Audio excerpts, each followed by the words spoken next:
Une fille rendait visite tous les jours à un sans-abri au bord de la mort à l'hôpital.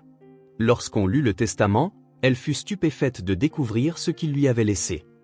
Avant de commencer l'histoire, n'oubliez pas de laisser un like et de vous abonner à la chaîne pour voir plus d'histoires comme celle-ci. Rose se réveilla avant que le réveil ne sonne, comme toujours. La petite chambre avait des murs bleu clair et une affiche de dessin animé fanée qu'elle aimait quand elle était plus jeune. Les couvertures étaient entassées sur le sol et l'air frais du matin envahissait la fenêtre. La fillette de 10 ans se leva lentement en se frottant les yeux bruns, encore lourds de sommeil. Ses cheveux bruns étaient en désordre, tombant en vagues sur ses épaules. Elle s'étira et regarda l'horloge, réalisant qu'elle devait se dépêcher. Son père, Ronald, était déjà dans la cuisine, habillé pour le travail. Il portait un uniforme simple, les profondes cernes trahissant les quelques heures de repos. En préparant rapidement le café, il tendit à sa fille un billet chiffonné. « Rose, je ne pourrai rien préparer aujourd'hui. Je suis en retard pour le travail, achète quelque chose à l'école, d'accord ? D'accord, je sais que ce n'est pas idéal, mais cette semaine est trop chargée pour moi. » Elle prit l'argent en sentant la rugosité du vieux papier entre ses doigts. Elle observa son père un instant, la fatigue estampillée sur ses traits, durcis par le travail. Il subvenait seul aux besoins de la maison depuis que sa mère était décédée, il y a 2 ans. Depuis lors, les matins étaient silencieux, sans l'odeur des pancakes ni le doux rire de sa mère emplissant l'atmosphère. Rose savait que son père faisait de son mieux, mais elle savait aussi qu'il était épuisé. « Ça va, papa, je comprends, ne te surmène pas, d'accord ? Je m'en sortirai à l'école, je te le promets. » Il força un sourire, embrassant le haut de la tête de la fillette avant de se précipiter hors de la porte. Elle attrapa son sac à dos, prit une profonde inspiration et sortit dans le froid, sentant le vent frapper son visage en se dirigeant vers l'arrêt de bus. Au tournant du coin, son regard fut attiré par une silhouette affaissée sous une vieille couverture.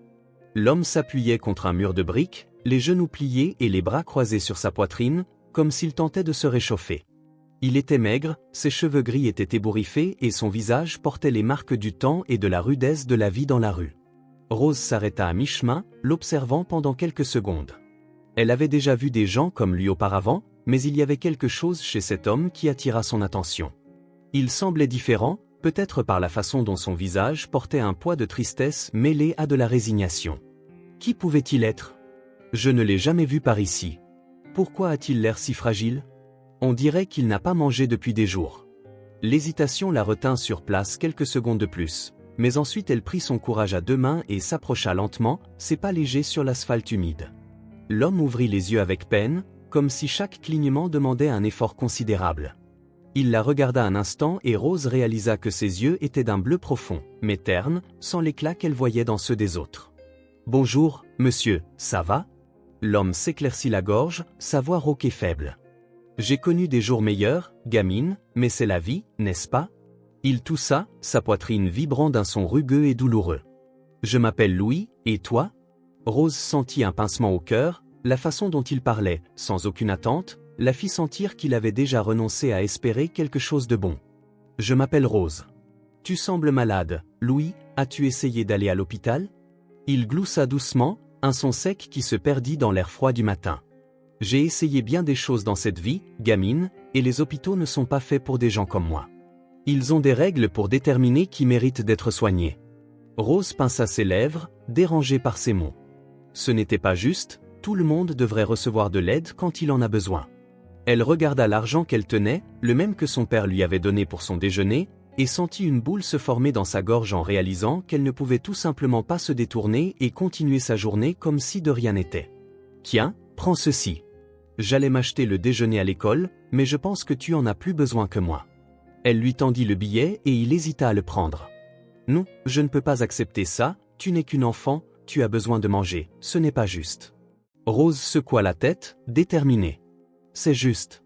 Si c'était inversé, je sais que tu ferais la même chose pour moi. J'ai un toit où dormir et un père qui prend soin de moi, mais qu'en est-il de toi ? Je ne peux pas prétendre ne pas t'avoir vu, là, froid et affamé. » L'émotion prit le dessus dans sa voix, et Lou sembla toucher l'argent avec plus de précaution, comme s'il tenait quelque chose de bien plus précieux qu'un simple bout de papier.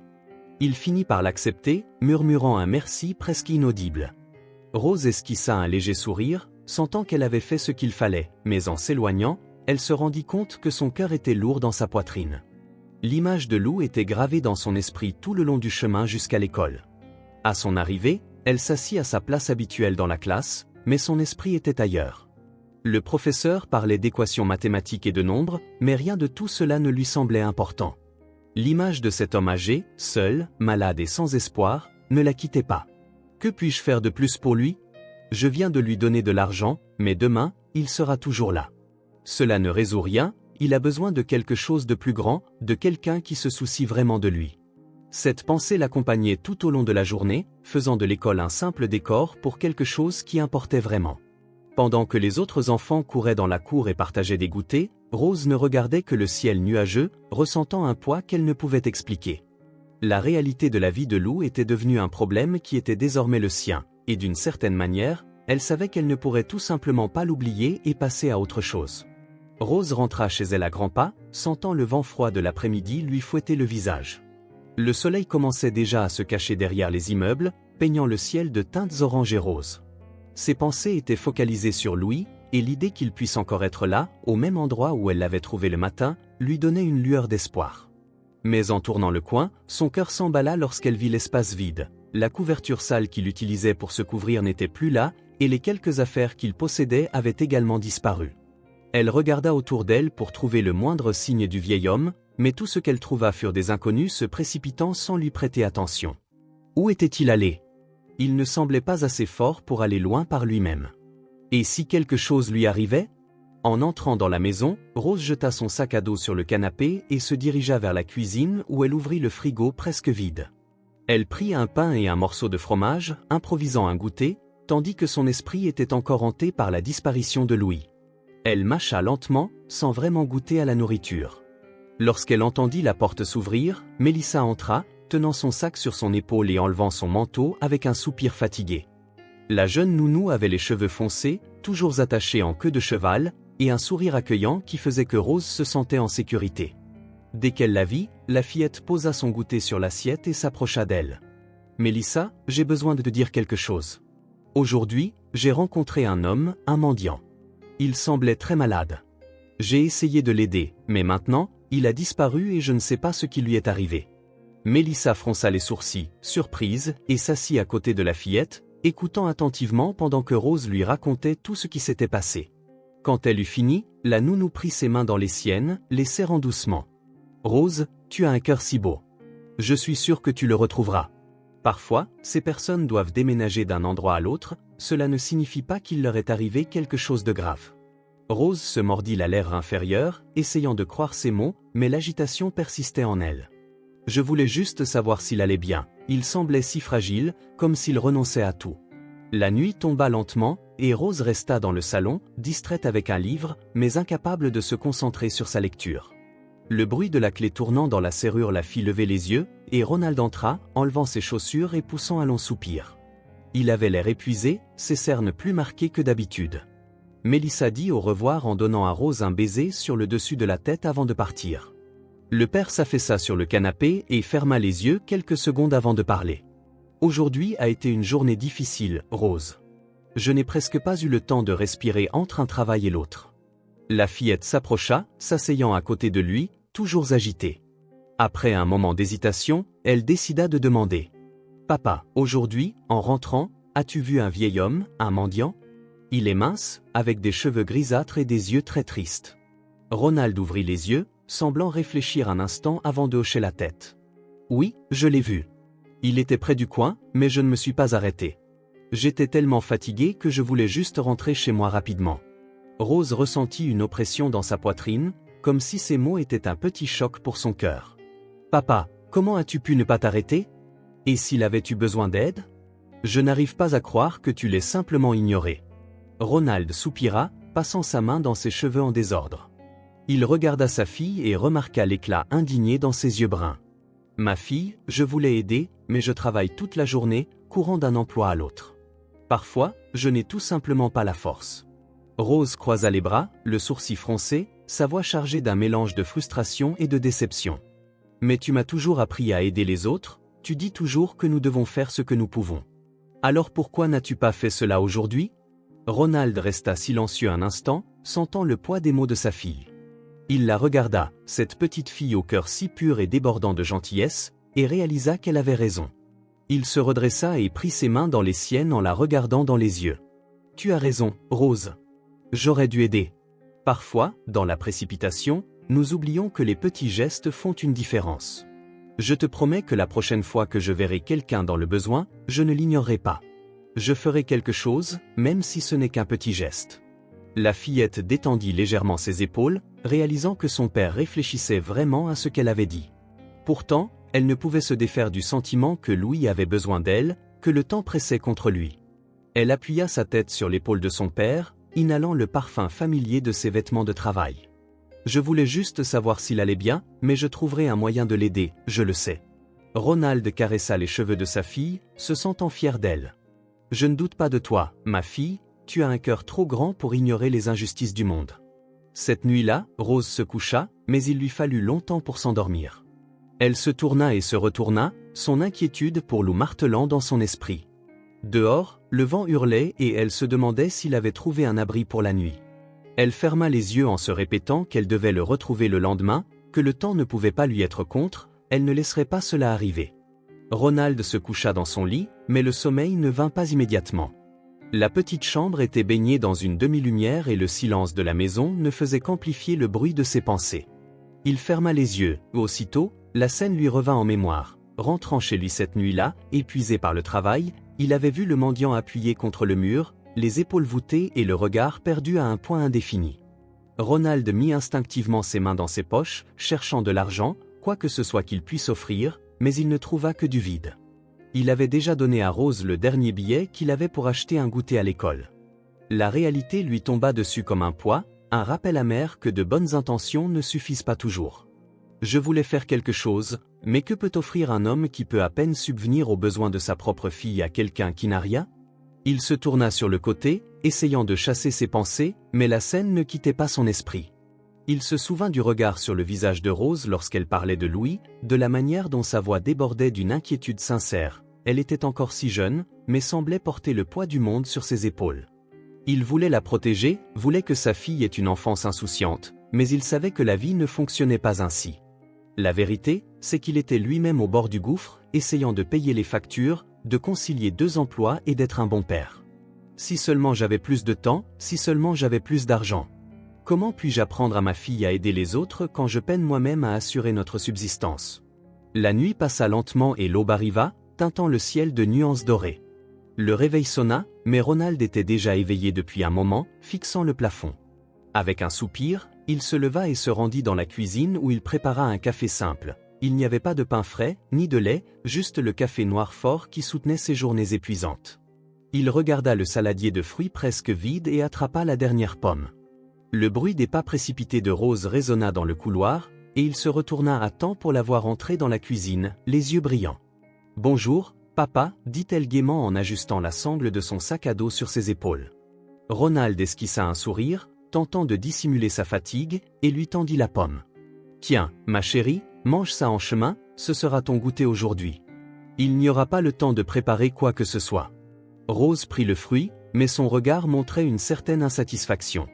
Elle fit tourner la pomme dans ses mains, hésitant avant de demander. « Papa, peux-tu me donner de l'argent pour acheter quelque chose, juste un peu, comme hier? Je te promets que je le dépenserai pour quelque chose de bien. » Ronald soupira en se passant la main sur le visage, sa fatigue toujours évidente. « Rose, j'aimerais pouvoir te donner, mais les factures sont serrées. Ces derniers mois ont été difficiles, et je dois garder chaque centime. » La fillette pinça les lèvres, essayant de comprendre, mais sa déception était visible. « Je voulais juste avoir quelque chose de plus, pas pour moi, mais si je le retrouvais? Et s'il avait de nouveaux besoins d'aide ?» Le père se pencha à sa hauteur et lui saisit les épaules fermement, le regard inquiet et affectueux. « Je sais que tu veux aider, ma fille, et j'en suis très fier, mais parfois, nous ne pouvons pas tout faire par nous-mêmes. Parfois, même avec le cœur au bon endroit, l'argent n'est tout simplement pas là. » Rose baissa les yeux, tenant la pomme plus fermement, comme si, soudainement, c'était tout ce qu'elle pouvait offrir au monde. « Je ne veux juste pas qu'il ait faim.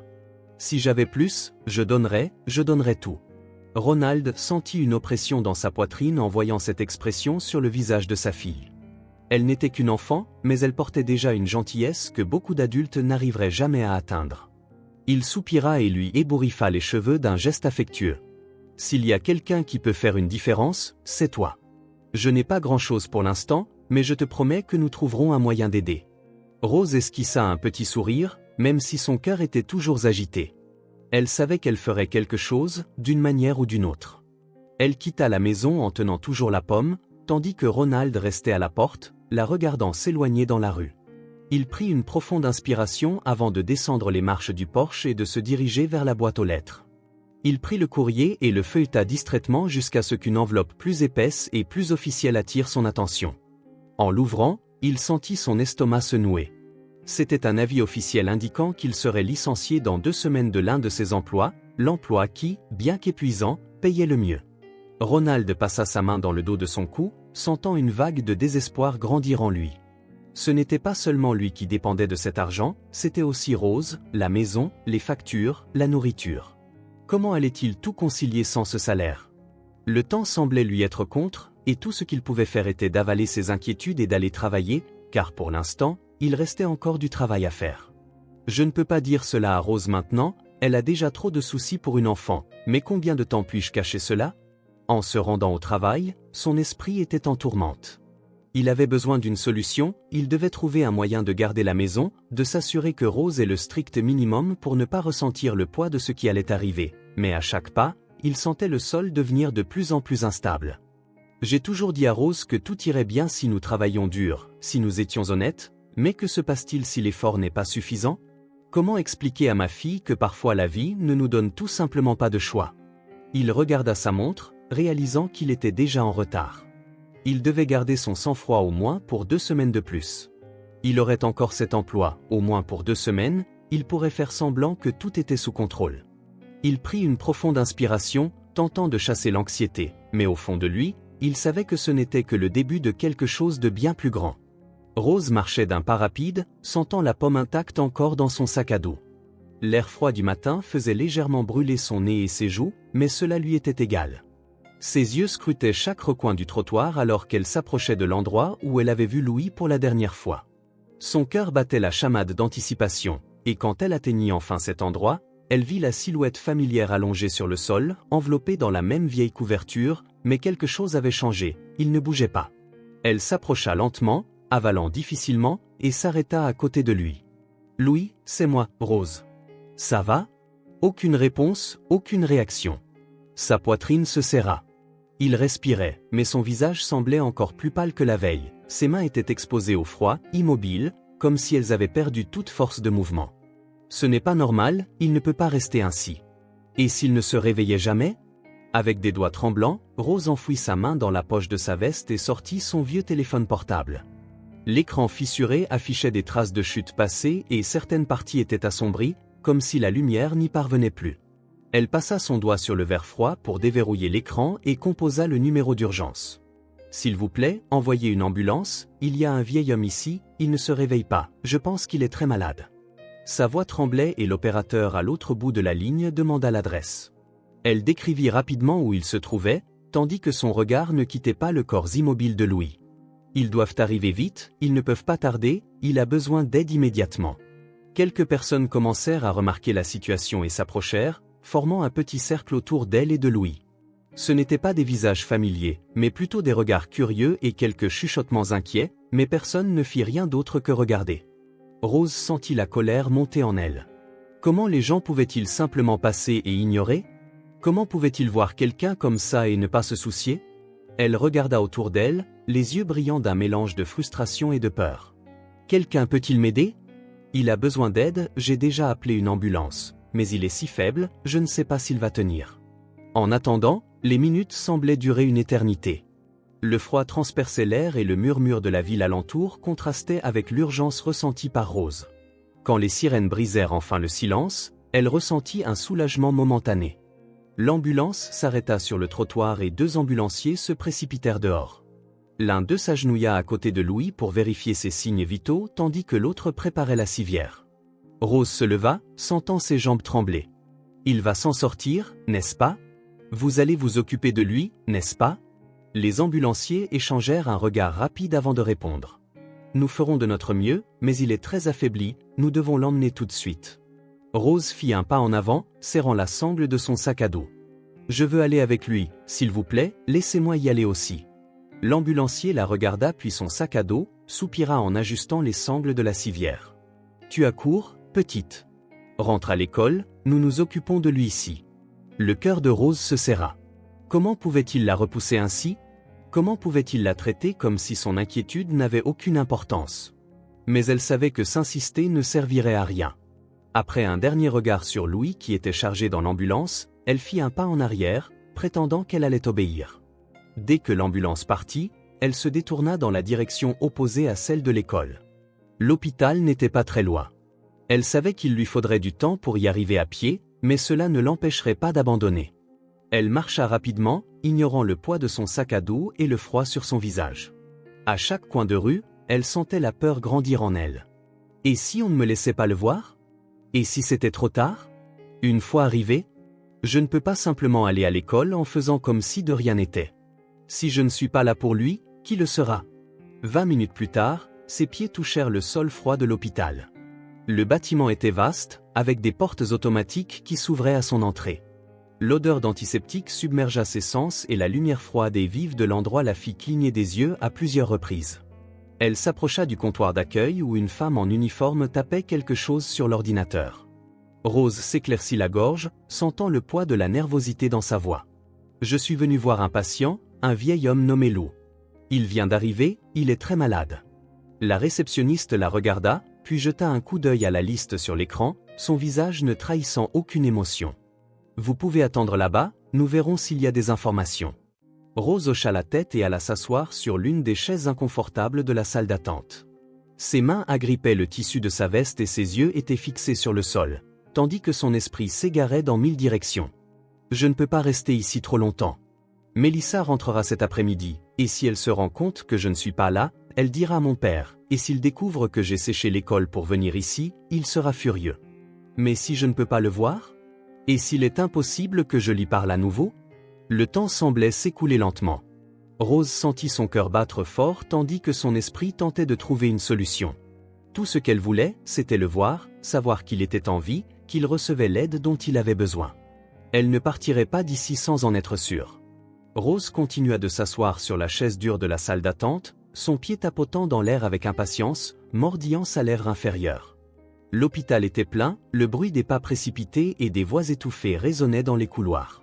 Elle fixa la réceptionniste, attendant le moment où celle-ci lèverait les yeux et appellerait son nom. Ce délai ne faisait qu'accroître son anxiété. Elle savait qu'elle ne pouvait pas rester là trop longtemps. Si Mélissa rentrait et remarquait son absence, tout serait perdu. Si je ne peux pas le voir maintenant, peut-être que je n'aurai plus jamais une autre chance. Je dois savoir s'il va bien avant qu'il ne soit trop tard. Soudain, la réceptionniste leva les yeux et fit signe qu'elle s'approchait. Rose se leva immédiatement, sentant son cœur battre à tout rompre. Lorsqu'elle arriva au comptoir, la femme la regarda avec une expression neutre avant de dire « Vous pouvez monter, chambre 207, deuxième aile. » Rose cligna des yeux, surprise. Elle s'attendait à ce que ce soit plus difficile, qu'elle doive trouver une excuse pour entrer. Elle hésita un instant avant de prendre la carte d'identité que la femme lui avait remise. C'était trop facile. On ne laisse généralement pas entrer n'importe qui de la sorte, surtout quelqu'un qui n'est même pas de la famille, n'est-ce pas? Ils savent qu'il n'a personne. Elle marcha dans les couloirs à grands pas, ignorant l'odeur forte des médicaments et du désinfectant. L'hôpital semblait encore plus grand qu'elle ne l'imaginait, et chaque porte qu'elle passait la rendait plus nerveuse. Lorsqu'elle trouva enfin la chambre 207, elle s'arrêta devant la porte fermée et prit une profonde inspiration avant de tourner la poignée. La chambre était petite, avec des murs blancs et une fenêtre donnant sur le parking. Lou était allongé dans son lit, relié à une perfusion, mais ses yeux s'ouvrirent lorsqu'elle entra. Il lui sourit faiblement. « Je savais que tu viendrais, petite. Tu as un cœur trop grand pour me laisser derrière. » Rose s'approcha lentement, tirant une chaise pour s'asseoir à côté de lui. Elle ne savait pas par où commencer, comment dire tout ce qu'elle ressentait en le voyant là. « J'étais inquiète quand j'ai vu que tu n'étais plus là. J'ai cru que je ne te retrouverais jamais. » Louis laissa échapper un faible rire en regardant le plafond. « Eh bien, je suppose qu'une manière ou d'une autre, ce jour viendra, mais je suis content que tu sois venu. » Le ton de sa voix fit frissonner Rose. Quelque chose dans sa manière de parler semblait trop définitif. Elle regarda ses mains, fines et pâles sur les draps blancs. Est-ce que tu te sens mieux? Est-ce que les médecins s'occupent bien de toi? Louis tourna la tête vers elle, son regard rempli de quelque chose qu'elle ne pouvait déchiffrer. Rose, il y a quelque chose que je dois te dire, quelque chose qui n'est pas facile à annoncer, mais que tu mérites de savoir. Elle sentit un frisson dans son estomac, une mauvaise prémonition s'emparant d'elle. Il prit une profonde inspiration avant de continuer. J'ai un cancer en phase terminale. Il ne me reste que quelques semaines à vivre, peut-être moins. Le monde sembla s'arrêter un instant. Rose resta silencieuse, essayant de digérer ses mots, son cœur battant la chamade, sa poitrine se serrant comme si elle ne pouvait plus respirer. Non, ce n'est pas possible, tu vas t'en remettre. Maintenant que tu as des médecins pour t'aider, ils peuvent faire quelque chose, non? Sa voix tremblait et Louis la regarda avec un sourire triste. Il n'y a plus rien à faire, petite. J'ai tout essayé, tout ce qui me reste maintenant, c'est d'attendre. Rose sentit ses yeux se remplir de larmes, mais elle cligna rapidement des yeux, refusant de les laisser couler. Elle serra sa main fermement, comme si cela pouvait empêcher le temps de l'emporter. Alors, je resterai avec toi tous les jours, chaque fois que je le pourrai, je te le promets. Lou serra sa main en retour, mais secoua légèrement la tête. Rose, tu n'es qu'une enfant. Tu dois étudier, tu dois vivre ta vie. Je ne veux pas que tu perdes ton temps avec moi. Elle essuya une larme tenace qui coulait sur son visage et répondit fermement. Je réussirai à faire les deux.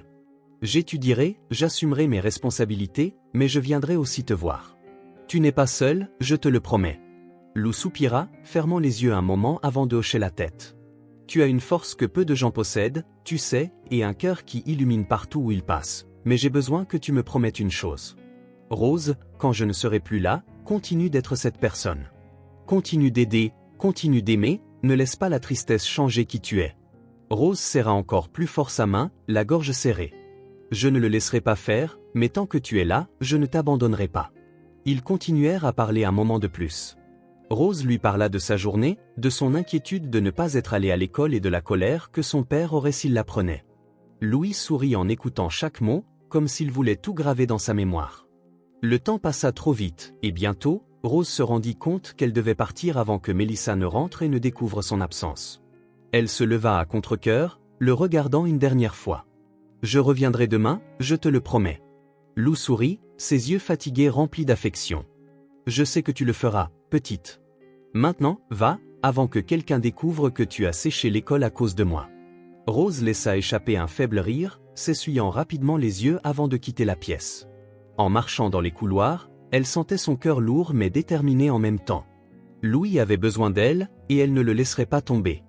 Alors qu'elle quittait l'hôpital, le vent froid soufflait sur son visage, mais elle le ressentait à peine, ses pensées. Elle repassait tout ce qu'elle venait d'entendre, la promesse qu'elle avait faite, quand, enfin arrivée à la maison, elle déverrouilla la porte en prenant soin de s'assurer que Mélissa n'était pas encore arrivée. Le temps pressait et elle savait que chaque seconde comptait. Elle devait être là pour Lou, car il n'avait personne d'autre. Quoi qu'il arrive, je serai là pour lui jusqu'au tout dernier jour. Rose entendit la porte s'ouvrir et referma rapidement le carnet dans lequel elle avait griffonné quelques mots sur sa visite chez Louis. Son cœur battait encore la chamade et son esprit ne cessait de penser à leur conversation. Elle sentait qu'elle devait faire plus pour lui, mais en même temps, elle savait qu'elle ne pouvait pas simplement disparaître chaque jour sans que Mélissa ou son père ne le remarquent. Elle se leva de la chaise et tenta de paraître naturelle lorsque la babysité entra dans la pièce, enlevant son manteau et accrochant son sac au dossier de l'une des chaises. « Et Rose, que dirais-tu de sortir un peu? Il fait beau et je pensais qu'on pourrait prendre une glace. Qu'en dis-tu » La fille hésita un instant, son désir étant de rester à la maison pour se verrouiller dans sa chambre et essayer de comprendre comment gérer tout cela, mais l'expression joyeuse de Mélissa et son invitation inattendue la firent réfléchir. Peut-être qu'une sortie aiderait à organiser ses pensées.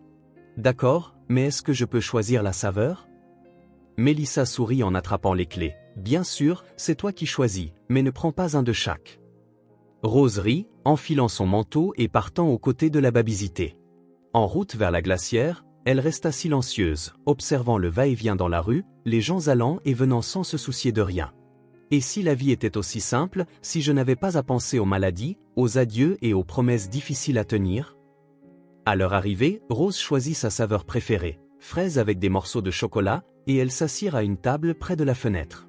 Le silence qui régnait entre elles dura quelques minutes, jusqu'à ce que la fille pousse un soupir et regarde sa glace en faisant tournoyer la cuillère dans le gobelet sans grand enthousiasme. Je pensais à ma maman, à la manière dont elle me serrait dans ses bras après l'école, à l'odeur de son parfum, au jour où elle est allée à l'hôpital pour la dernière fois. Je ne savais pas que ce serait la dernière fois, je n'ai pas dit au revoir correctement, je ne lui ai pas dit combien je l'aimais. Je pensais avoir plus de temps. Mélissa posa sa main sur la sienne en pressant doucement. « Rose, tu n'étais qu'une enfant, personne n'est préparé à perdre quelqu'un comme ça. » La fille prit une profonde inspiration, essayant d'éloigner les larmes qui menaçaient de couler. « Je sais, mais maintenant j'ai une chance de faire les choses différemment. Lou n'a plus beaucoup de temps, il m'a dit qu'il ne lui restait que quelques semaines à vivre et je ne veux pas qu'il passe ces jours-là seul. Je veux être avec lui, je veux qu'il sache que quelqu'un tient à lui. » Mélissa resta silencieuse un moment, absorbant ces mots, puis sourit avec encouragement. « Alors, nous le ferons correctement, mais tu sais qu'il faut en parler à ton père, n'est-ce pas ?» Le reste de la glace fondait dans le gobelet pendant que Rose essayait d'assimiler cette idée. Elle savait que son père n'approuverait pas facilement. Ronald avait toujours été protecteur et prudent, et l'idée que sa fille s'implique autant avec un étranger, et encore plus avec un homme malade, l'inquiéterait certainement, mais elle ne pouvait tout simplement pas ignorer ce qu'elle ressentait. « Je sais qu'il n'aimera pas ça, mais je dois essayer, il doit comprendre que cela compte pour moi. » Mélissa hocha la tête en signe d'accord, finissant sa glace avant de se lever. « Alors, allons à la maison et parlons-lui ensemble. » La nuit tomba rapidement et Rose était déjà dans le salon lorsqu'elle entendit le bruit de la clé dans la porte. Son père entra, l'air épuisé comme toujours, mais sourit en la voyant, elle et Mélissa, qui l'attendaient. « 2 contre 1, ça ne me semble pas juste, » plaisanta-t-il, mais il réalisa bientôt la gravité dans le regard de sa fille. Il s'assit sur le canapé et fit face aux deux. « D'accord, qu'y a-t-il ? Je sais qu'il y a quelque chose d'important. » Rose prit une profonde inspiration avant de commencer. « Papa, j'ai besoin de te dire quelque chose. Tu te souviens de l'homme dont je t'ai parlé, Lace ?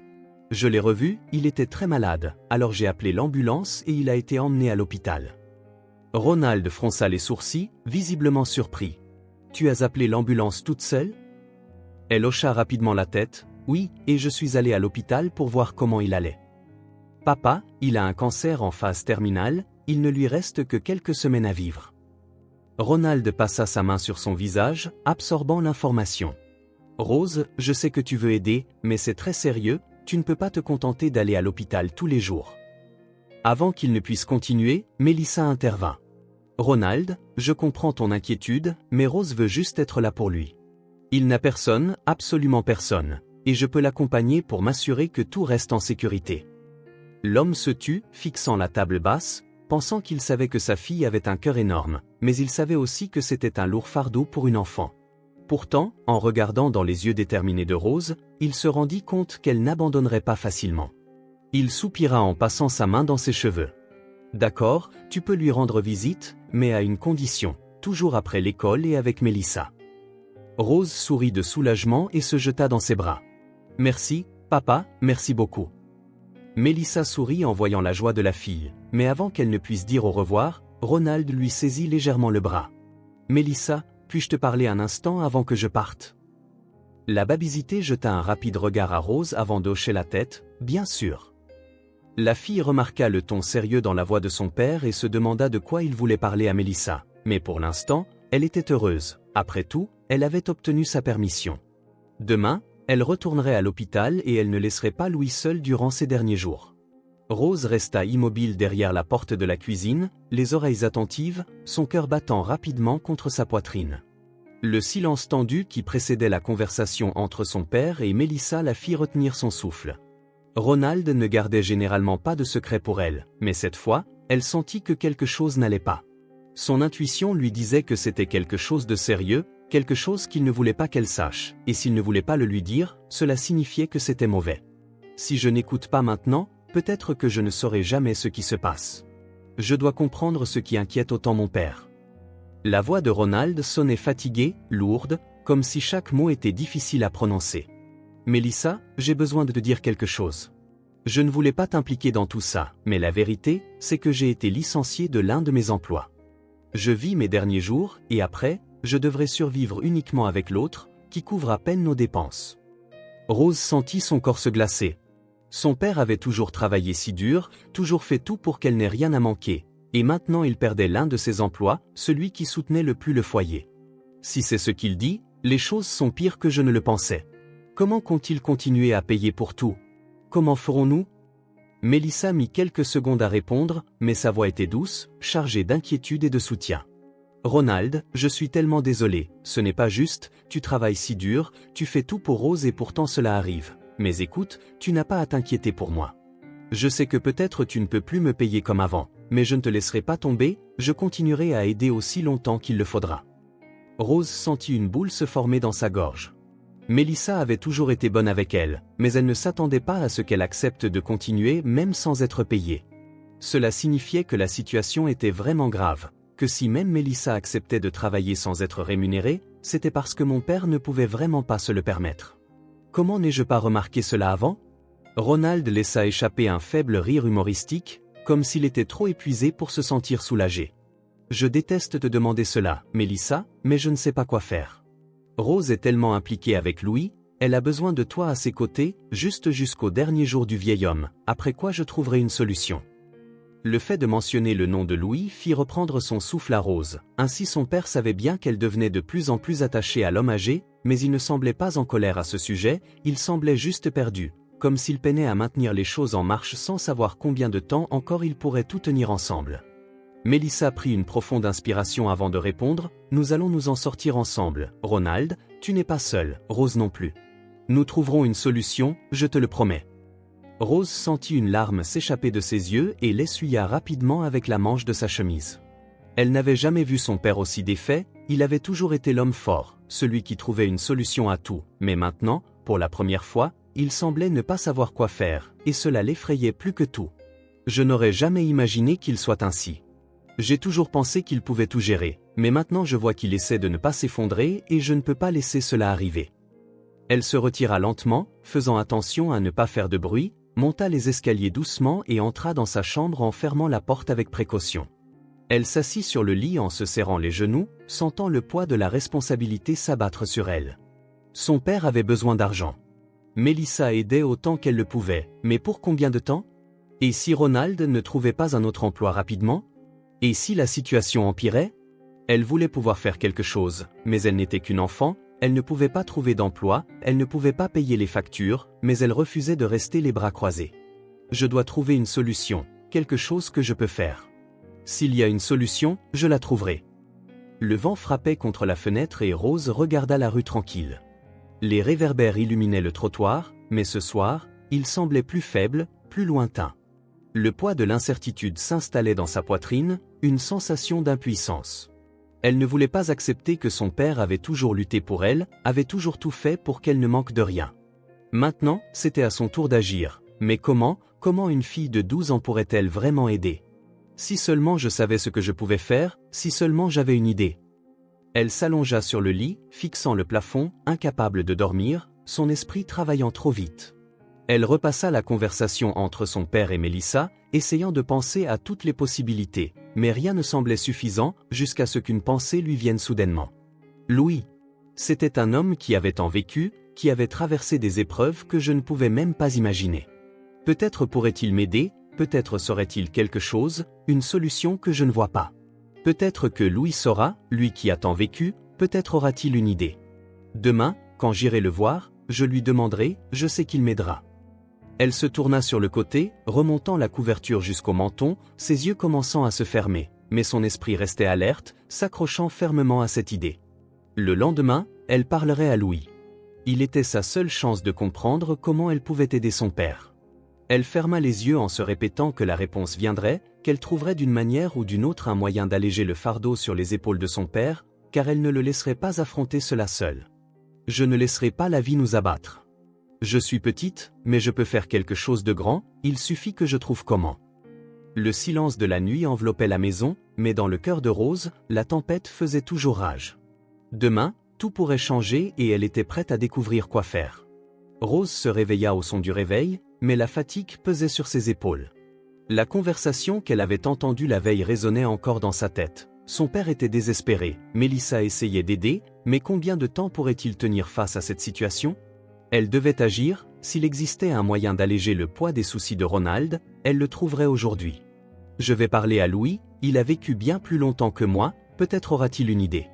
Il faut que je fasse quelque chose. La journée à l'école traînait en longueur, Rose avait à peine la capacité de suivre en classe, la plume tournant entre ses doigts tandis que son regard se perdait par la fenêtre. Ses camarades parlaient de choses triviales comme les devoirs et les plans pour le week-end, mais rien de tout cela n'avait d'importance pour elle à l'instant, ses pensées étaient fixées sur l'hôpital, le vieux clochard qui était désormais son ami, surtout, sur comment elle pouvait aider son père. Si je ne fais rien, mon père finira par se noyer dans les dettes, je ne peux pas laisser cela arriver, il faut que je trouve une issue avant qu'il ne soit trop tard.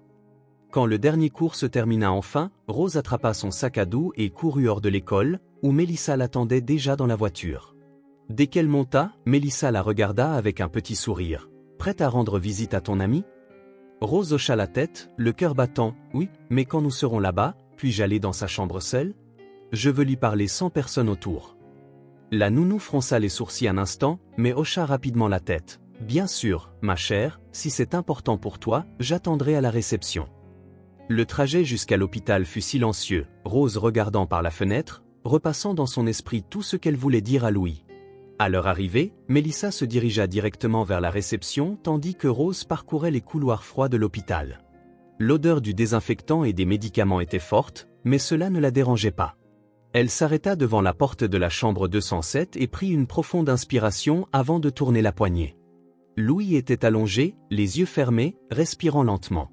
Un instant, Rose craignit qu'il ne se soit passé quelque chose, mais ensuite il ouvrit lentement les yeux et sourit en la voyant. « Je savais que tu reviendrais, petite. » Rose tira une chaise et s'assit à côté de lui, tenant ses mains fragiles. « Louis, j'ai besoin de ton aide, mon père a des difficultés financières et je veux aider, mais je ne sais pas comment. Tu as traversé tant d'épreuves, as-tu une idée de ce que je pourrais faire ?»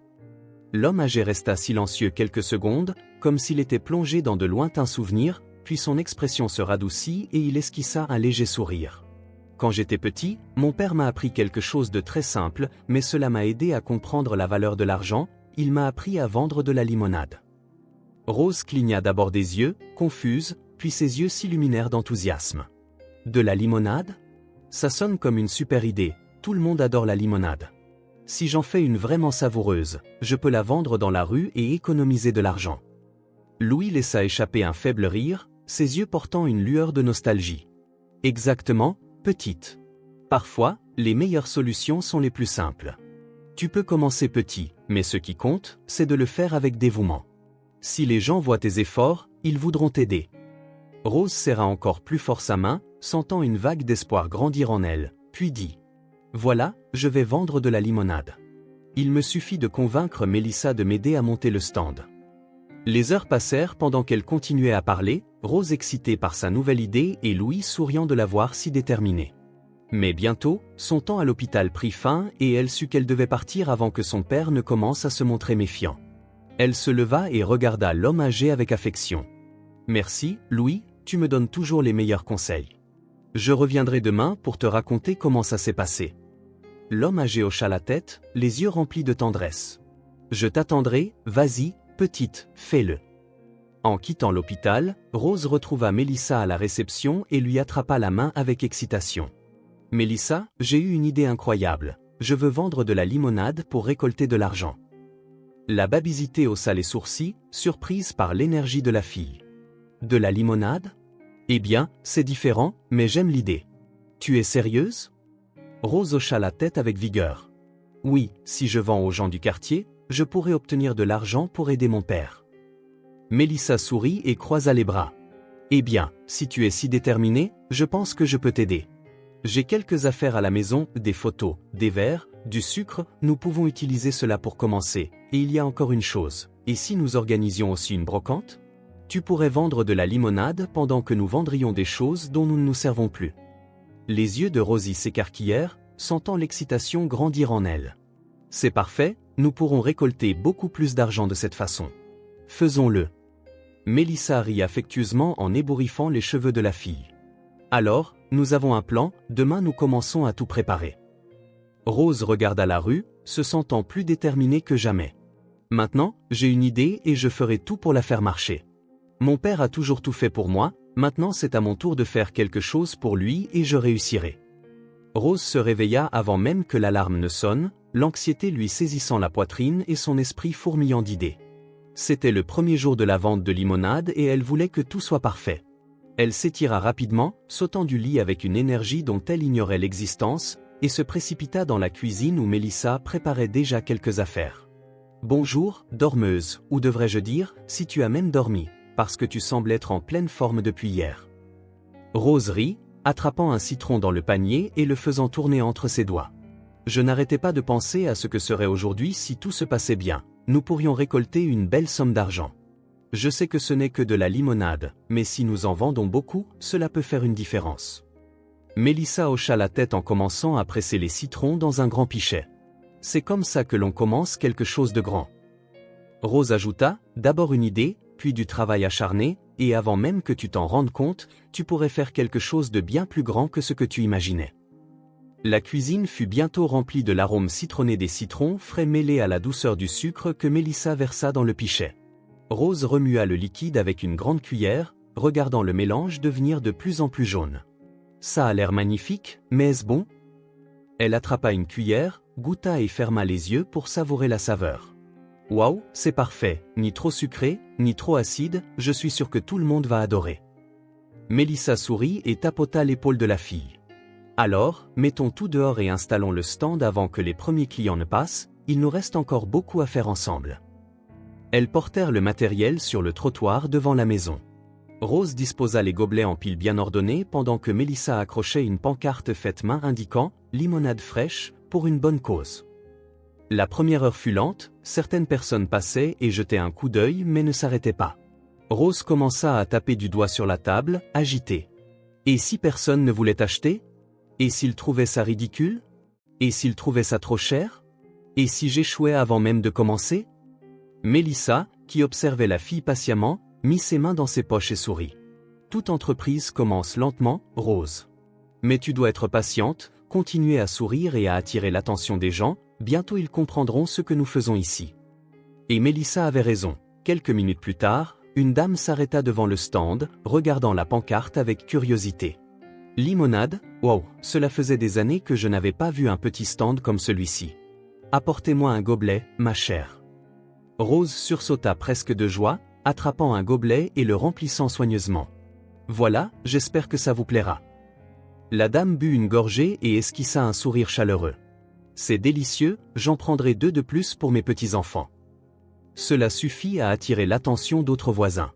Bientôt, un couple s'arrêta pour acheter, puis un homme qui se promenait lors de sa marche matinale, des enfants revenant de l'école demandèrent un gobelet, et petit à petit, la file commença à s'allonger. Rose pouvait à peine contenir son excitation en voyant que son plan fonctionnait. Ça marche, papa sera tellement fier quand il découvrira que nous parvenons à récolter de l'argent. Les ventes continuèrent d'augmenter et l'argent commença à s'accumuler dans la petite boîte que Rose et Mélissa avaient placée sur la table. La fille accueillait les clients avec un sourire radieux, remplissant les gobelets et remerciant chaque personne qui s'arrêtait. Tout semblait parfait jusqu'à ce qu'un homme en costume sombre s'approche et prenne un gobelet sans cérémonie. Il but une gorgée et fronça les sourcils. C'est trop dilué, ça n'a aucun goût. Rose sentit son cœur se serrer dans sa poitrine. Jusqu'à cet instant, elle n'avait reçu que des compliments, et cette critique fut comme un seau d'eau froide. Quoi? Mais tout le monde adorait ça. Je l'ai faite avec tant de soin. L'homme haussa les épaules et laissa tomber le gobelet sur la table. Peut-être que les autres personnes n'ont tout simplement pas le palais pour apprécier, mais je m'attendais à quelque chose de meilleur. Mélissa remarqua l'expression abattue de Rose et se pencha vers elle. Ne te laisse pas abattre par ça, tout le monde n'aimera pas, et c'est normal dans tout ce que tu fais dans la vie. Ce qui compte, c'est que la plupart des gens adorent ta limonade. Mais les paroles de l'homme continuaient de résonner dans la tête de la fille. Et s'il avait raison? Et si ma limonade n'était pas aussi bonne que je le pensais? Et si les gens achetaient juste par pitié? Le reste de la journée fut un mélange d'émotions. Tout allait bien, mais Rose ne souriait plus avec le même enthousiasme. Et si je n'étais pas aussi bonne que je le pensais? Et si je trompais les gens sans m'en rendre compte? Alors que le soleil commençait à se coucher, Mélissa compta l'argent et sourit. Eh bien, nous avons réussi à vendre beaucoup, je pense que c'était un excellent début. Rose regarda la boîte pleine de billets et de pièces et se força à sourire. Oui, c'était un excellent début, mais au fond, un doute me rongeait. Et si ce n'était pas assez? La fille rangea ses affaires à côté de la nounou, ressentant un mélange de fierté et d'insécurité. Elle savait qu'elle avait fait quelque chose d'incroyable ce jour-là, mais elle savait aussi que si elle voulait vraiment faire une différence, elle devrait trouver un moyen d'être encore meilleure. Ce n'est que le début, mais je dois m'améliorer si je veux vraiment aider mon père, je dois être la meilleure. Animée par cette nouvelle détermination, elle rentra chez elle en réfléchissant déjà à ce qu'elle pourrait faire pour perfectionner sa limonade. Le lendemain, elle ne renoncerait jamais, elle ne renoncerait jamais. Ronald rentra à la maison, les pas lourds, l'air perdu et une expression inquiète. Rose remarqua immédiatement que quelque chose n'allait pas. Il arrivait habituellement fatigué, mais ce jour-là, il semblait différent, comme s'il portait un poids invisible sur ses épaules. La fille était assise sur le canapé à côté de Mélissa, comptant l'argent qu'elles avaient gagné en vendant de la limonade, lorsqu'elle vit son père laisser tomber une enveloppe froissée sur la table et se frotter le visage avec ses mains. Il ne fait jamais ça, quelque chose de grave est arrivé. Mélissa sentit l'ambiance lourde et se leva en murmurant qu'elle allait ranger quelques affaires dans la cuisine pour laisser un peu d'espace à père et fille. Rose hésita un instant avant de s'approcher de la table, prit l'enveloppe de ses petites mains et ressentit un frisson en voyant le titre « Avis d'expulsion ». Son cœur se mit à battre la chamade. Elle ouvrit rapidement le papier et lut les mots qui confirmaient sa plus grande peur, ils avaient 2 semaines pour quitter la maison. Ronald soupira, réalisant que sa fille savait déjà. « Je ne voulais pas que tu vois ça, Rose, mais il semble qu'on ne puisse plus le cacher. » Il posa ses coudes sur la table et enfouit son visage dans ses mains. « Le propriétaire a déjà trouvé un autre locataire prêt à payer plus, et je n'ai pas assez d'argent pour couvrir les dépenses. » Rose sentit une boule se former dans sa gorge, mais elle ne laissa pas le désespoir prendre le dessus. « Papa, je sais déjà tout. Je sais que tu as perdu l'un de tes emplois et que tu essaies de tout maintenir par toi-même, mais je ne veux pas que tu fasses cela sans mon aide. J'essaie de changer cette situation. » Ronald leva les yeux, surpris. « Que veux-tu dire par là ?»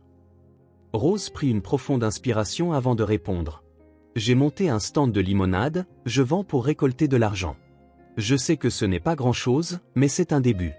Je fais tout ce que je peux pour aider, parce que je ne veux pas que nous perdions notre maison, papa. » Ses yeux étaient remplis de détermination, mais Ronald secoua simplement la tête en passant une main dans ses cheveux en bataille. « Rose, tu es une enfant. Je suis le père, c'est moi qui devrais prendre soin de toi, pas l'inverse. » La fille s'approcha et prit fermement sa main. « Mais maman disait toujours qu'il fallait prendre soin les uns des autres. Je m'en souviens. Et maintenant c'est à mon tour de prendre soin de toi, tout comme tu as toujours pris soin de moi. » Ronald ferma les yeux un instant, absorbant les paroles de sa fille. Sa respiration était lourde et il semblait lutter contre ses propres émotions. « J'aimerais tant que tu puisses avoir une enfance paisible sans avoir à te soucier de ces choses, Rose. » Elle serra encore plus fort sa main, le regardant droit dans les yeux, et ajouta. « Je veux juste que nous allions bien. Si cela signifie aider, alors je vais aider. Je ne vais pas rester les bras croisés à attendre que tout s'effondre, je te le promets, papa. Je ferai tout ce qu'il faut pour obtenir de l'argent. » Ronald ne put retenir les larmes qui montèrent à ses yeux. Il serra Rose dans ses bras, la tenant comme s'il avait besoin de la force de sa fille pour rester debout. « Tu as le cœur de ta mère et je suis un homme très chanceux de t'avoir. » Après quelques minutes, Ronald prit une profonde inspiration et s'essuya le visage. Rose saisit l'occasion pour partager son prochain plan. « En plus de la limonade, Mélissa et moi allons organiser une brocante. Nous pourrons vendre des vêtements, des jouets que je n'utilise plus, des choses qui traînent à la maison. Qu'en penses-tu » Ronald laissa échapper un faible rire en secouant la tête. « Tu ne t'arrêtes vraiment jamais, n'est-ce pas ?» Rose sourit. « Si j'arrêtais, nous serions perdus. » Le père poussa un soupir, cédant enfin à la force et à la détermination de sa fille. « D'accord, si c'est ce que tu veux faire, alors trions nos affaires. » Cette nuit-là, Rose commença à fouiller dans les placards et les vieilles boîtes, rassemblant des vêtements qui ne lui allaient plus, des livres qu'elle avait déjà lus et des jouets qui ne faisaient que prendre la poussière. Elle empila tout cela en piles organisées, déterminée à faire fonctionner la vente. Mélissa aida à plier les vêtements et à disposer les objets de valeur. « Si nous vendons beaucoup de choses, nous pourrons gagner une belle somme d'argent. » « Rose, » dit Mélissa en empilant quelques chaussures, la fille hocha la tête, tenant un ours en peluche que sa mère lui avait offert quand elle était petite.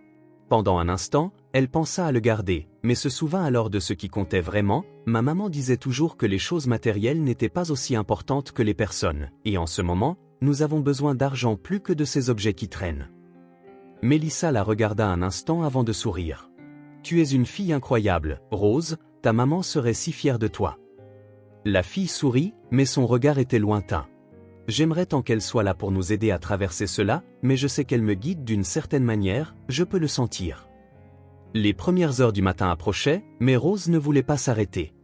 Son père était déjà allé se coucher, épuisé par tout, mais elle sentait qu'il restait encore tant à faire.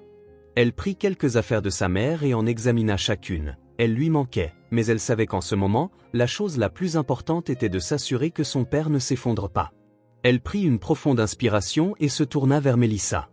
Demain va être un jour important, la brocante pourrait être notre plus grande chance. Mélissa hocha la tête en mettant la dernière pile de vêtements dans une boîte. Nous allons y arriver, Rose, tu n'es pas seule dans cette épreuve.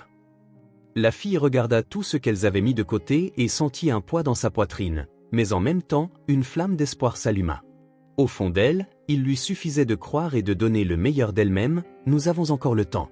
Avec cette détermination en tête, elle éteignit la lumière de la chambre et se coucha, prête à affronter le nouveau défi.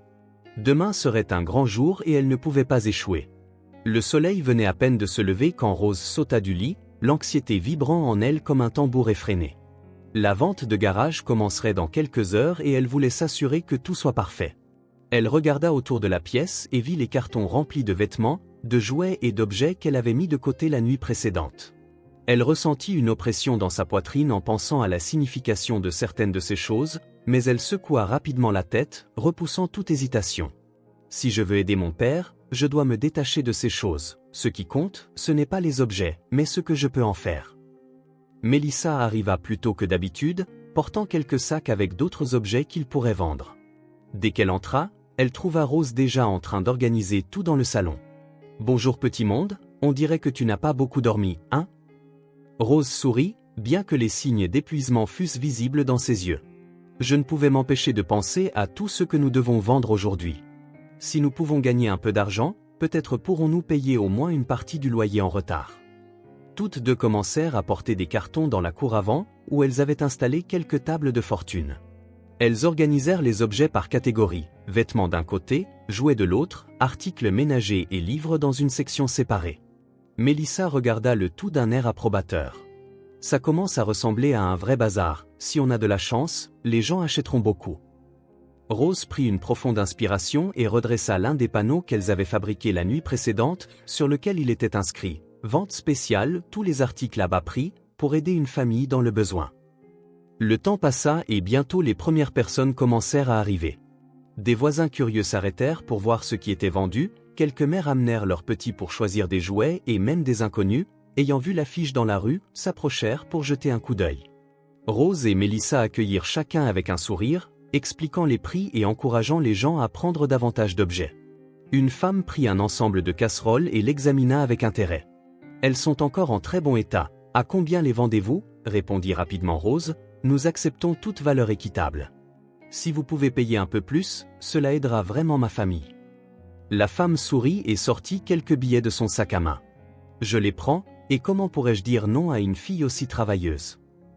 Les heures passèrent et la vente se déroulait mieux que Rose ne l'avait espéré. La caisse commençait à se remplir et la jeune fille ressentait un espoir grandissant, peut-être, juste peut-être, il serait possible d'obtenir le montant nécessaire. Mais alors, en pleine matinée, le téléphone de Mélissa sonna. Elle répondit rapidement et s'éloigna de l'agitation tandis que Rose continuait à servir les clients. Lorsque la babysité revint, son visage était sérieux. « C'était mon père, Rose. Il a dit qu'il ne pourrait pas payer pour mon aide ce matin, mais j'ai expliqué que je suis ici parce que je veux aider, et non parce que j'ai besoin d'être payée. » Rose plicha les lèvres, ressentant un mélange de gratitude et de tristesse. « Mon père doit se sentir terrible à ce sujet. Il a toujours essayé de faire ce qui est juste, il n'a jamais aimé être redevable envers qui que ce soit. » Mélissa soupira et posa sa main sur l'épaule de la jeune fille. « Ton père doit apprendre qu'accepter de l'aide n'est pas un signe de faiblesse. C'est ce que font ceux qui s'aiment, ils s'entraident quand c'est nécessaire. » Rose regarda l'amas de jouets et de vêtements restants et sentit naître en elle une nouvelle détermination. Alors, s'il a du mal à accepter l'aide, je vais lui montrer que nous pouvons nous débrouiller. Je n'arrêterai pas tant que nous n'aurons pas assez d'argent pour tout payer. Davantage de clients apparurent au fil de la journée. Certains achetaient de petits articles, d'autres faisaient de plus gros achats. Quelques mères amenèrent des enfants qui étaient tout excités de découvrir les vieux jouets de Rose. Une petite fille tenait un ours en peluche que Rose avait depuis des années et regardait sa mère, espérant obtenir la permission de le prendre. La femme sourit et paya sans hésiter. Rose observa la fillette serrer l'ours contre sa poitrine et sentit un pincement au cœur. Elle se souvint quand, petite, sa mère lui avait offert ce même ours en lui disant qu'il la protégerait lors des jours difficiles. Ma mère disait toujours que certaines choses doivent trouver de nouveaux propriétaires pour continuer à être spéciales. Peut-être que cet ours a trouvé la bonne personne aujourd'hui. En début d'après-midi, la vente avait déjà permis de récolter une somme considérable, mais toujours insuffisante pour payer l'intégralité du loyer. Mélissa compta l'argent et adopta une expression songeuse. C'est déjà bien plus que ce que j'imaginais, Rose, mais il nous manque encore une partie pour atteindre le montant total. La jeune fille fronça les sourcils en regardant les quelques objets restants. Il faut donc réfléchir, trouver une autre façon d'obtenir le reste. Nous ne pouvons pas abandonner maintenant. Le soleil commença à se coucher et les clients se firent plus rares. Certaines personnes revinrent pour demander s'il restait quelque chose d'intéressant et Rose s'efforça de proposer les derniers articles pour ne laisser passer aucune opportunité. Lorsqu'elles fermèrent enfin la vente, elle ramassa la caisse et la serra fort contre elle. Au moins, nous avons obtenu une bonne partie, mais ce n'est toujours pas suffisant. Mélissa soupira, croisant les bras. Tu as déjà fait quelque chose d'incroyable, Rose. Ton effort a valu chaque centime récolté aujourd'hui, et ton père sera très fier de toi. La jeune fille regarda l'argent, puis le jardin désormais vide où se trouvaient autrefois des tables chargées d'objets à vendre. J'espère, mais je ne me reposerai pas tant que je n'aurai pas le reste. Avec cette nouvelle détermination, Rose rangea soigneusement l'argent. Le lendemain, elle devrait réfléchir à un nouveau plan. Il lui restait du temps, mais elle ne pouvait pas en perdre une seconde. Son père comptait sur elle et elle ferait tout ce qu'il faudrait pour s'assurer qu'il ne perde pas la maison. Et, avec cette certitude en tête, elle entra, déjà en train de planifier sa prochaine étape. Rose arriva à l'hôpital d'un pas pressé, tenant fermement le petit sac où elle gardait l'argent récolté. Elle sentait le poids de l'inquiétude dans sa poitrine, mais aussi une lueur d'espoir. La vente de garage avait fonctionné, mais elle n'avait pas suffi. Maintenant, elle devait tout dire à Louis, entendre son avis, peut-être même recevoir davantage de conseils sur ce qu'elle pouvait faire. Au fond d'elle, elle savait que cet homme sans abri était bien plus qu'un ami, c'était quelqu'un dont la sagesse lui permettait de voir les choses autrement. S'il y a quelqu'un qui peut m'aider à comprendre tout cela, c'est Louis. Il a vécu tellement de choses, peut-être verra-t-il quelque chose que je n'ai pas encore vu.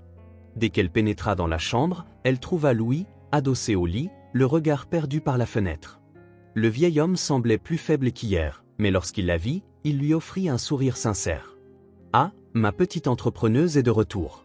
D'après ton air, j'imagine que tu as des nouvelles. » Rose s'approcha et tira une chaise pour s'asseoir à côté de lui. « J'en ai.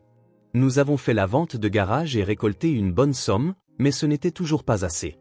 Je ne peux pas m'arrêter maintenant. » Louis ricana doucement en secouant la tête. « Tu me rappelles beaucoup quelqu'un que j'ai connu il y a des années, un homme qui n'a jamais abandonné, qui cherchait toujours des solutions même quand tout semblait impossible. » Rose fronça les sourcils, curieuse.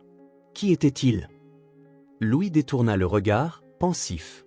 Quand j'étais jeune, je pensais pouvoir tout changer, qu'il me suffisait de travailler dur et que le monde me donnerait les réponses que je voulais. Rose inclina la tête, sentant qu'il y avait plus dans cette réponse qu'un simple souvenir, et demanda « Et ça a marché? As-tu obtenu ce que tu voulais ?» Louis poussa un long soupir, comme si chacun de ses mots était chargé de souvenirs pesants. « Oui et non. J'ai eu de l'argent, une vie confortable, mais parfois, quand on se concentre trop sur un objectif unique, on oublie de regarder autour de soi et de voir ce qui compte vraiment. » La jeune fille resta silencieuse quelques instants, absorbant ses paroles. « Je ne veux pas oublier ce qui compte vraiment. Je veux juste que mon père aille bien, que nous ayons un endroit où vivre. » Louis serra doucement sa main. « Et cela montre que tu es déjà sur la bonne voie. Ce qui importe, ce n'est pas seulement ce que tu fais, mais pourquoi tu le fais. Ton cœur est au bon endroit, Rose. » La pièce tomba dans un silence pendant un moment, jusqu'à ce que Rose décide de changer de sujet. « Louis, je pensais. De nos jours, les choses sont si chères, n'est-ce pas? Tout semble difficile à payer, l'éducation, le logement, la nourriture et surtout la santé. Comment fais-tu pour payer ces traitements qui doivent coûter une fortune? Le vieil homme détourna le regard un instant, et Rose remarqua une légère gêne en lui. Il s'éclaircit la gorge avant de répondre. « Ah, ne t'inquiète pas pour cela, ma petite. J'ai un plan de santé gouvernemental, il couvre tout pour moi. » Rose fronça les sourcils. « Un plan de santé gouvernemental? Je n'en ai jamais entendu parler. » Louis plicha les lèvres et détourna le regard vers la fenêtre, semblant choisir ses mots avec soin. C'est un avantage pour certaines personnes, mais ce n'est pas quelque chose que tout le monde peut obtenir. Rose remarqua son hésitation et sentit qu'il y avait davantage derrière cette réponse, mais au lieu de le presser, elle décida de garder cette information pour plus tard. « Eh bien, au moins, tu es bien pris en charge. Je ne sais pas ce que je ferais si tu empirais sans aide. » Le vieil homme esquissa un sourire triste mais plein d'affection. « J'ai eu beaucoup de chance de t'avoir trouvé, Rose, dans mes derniers jours. Je pensais que plus personne ne se souciait de moi, mais tu es arrivée et m'as rappelé qu'il existe encore de la bonté dans le monde. » Rose serra fermement sa main, ressentant le poids de ses paroles. « J'ai promis de rester avec toi, Louis, et je tiens mes promesses. » Elle resta à ses côtés encore un moment, discutant de petites choses, de souvenirs et d'histoires du passé. Chaque minute passée auprès de Louis semblait précieuse, comme si chaque conversation était une pièce importante du puzzle que Rose était encore en train d'assembler. Mais au fond d'elle, quelque chose dans ce qu'il avait dit la dérangeait. En rentrant chez elle cet après-midi, elle ne pouvait s'empêcher de repenser à ce qu'elle avait entendu. Pourquoi Louis hésitait-il tant à parler de ce plan de santé? Quelque chose en elle lui disait qu'il y avait plus dans cette histoire qu'il ne voulait bien révéler, et Rose savait qu'elle finirait par découvrir la vérité. Le lundi se leva sous un ciel nuageux et Rose se réveilla, ressentant le poids de l'inquiétude dans sa poitrine depuis la nuit précédente. Son esprit ne cessait de songer à ce qu'elle ferait ensuite.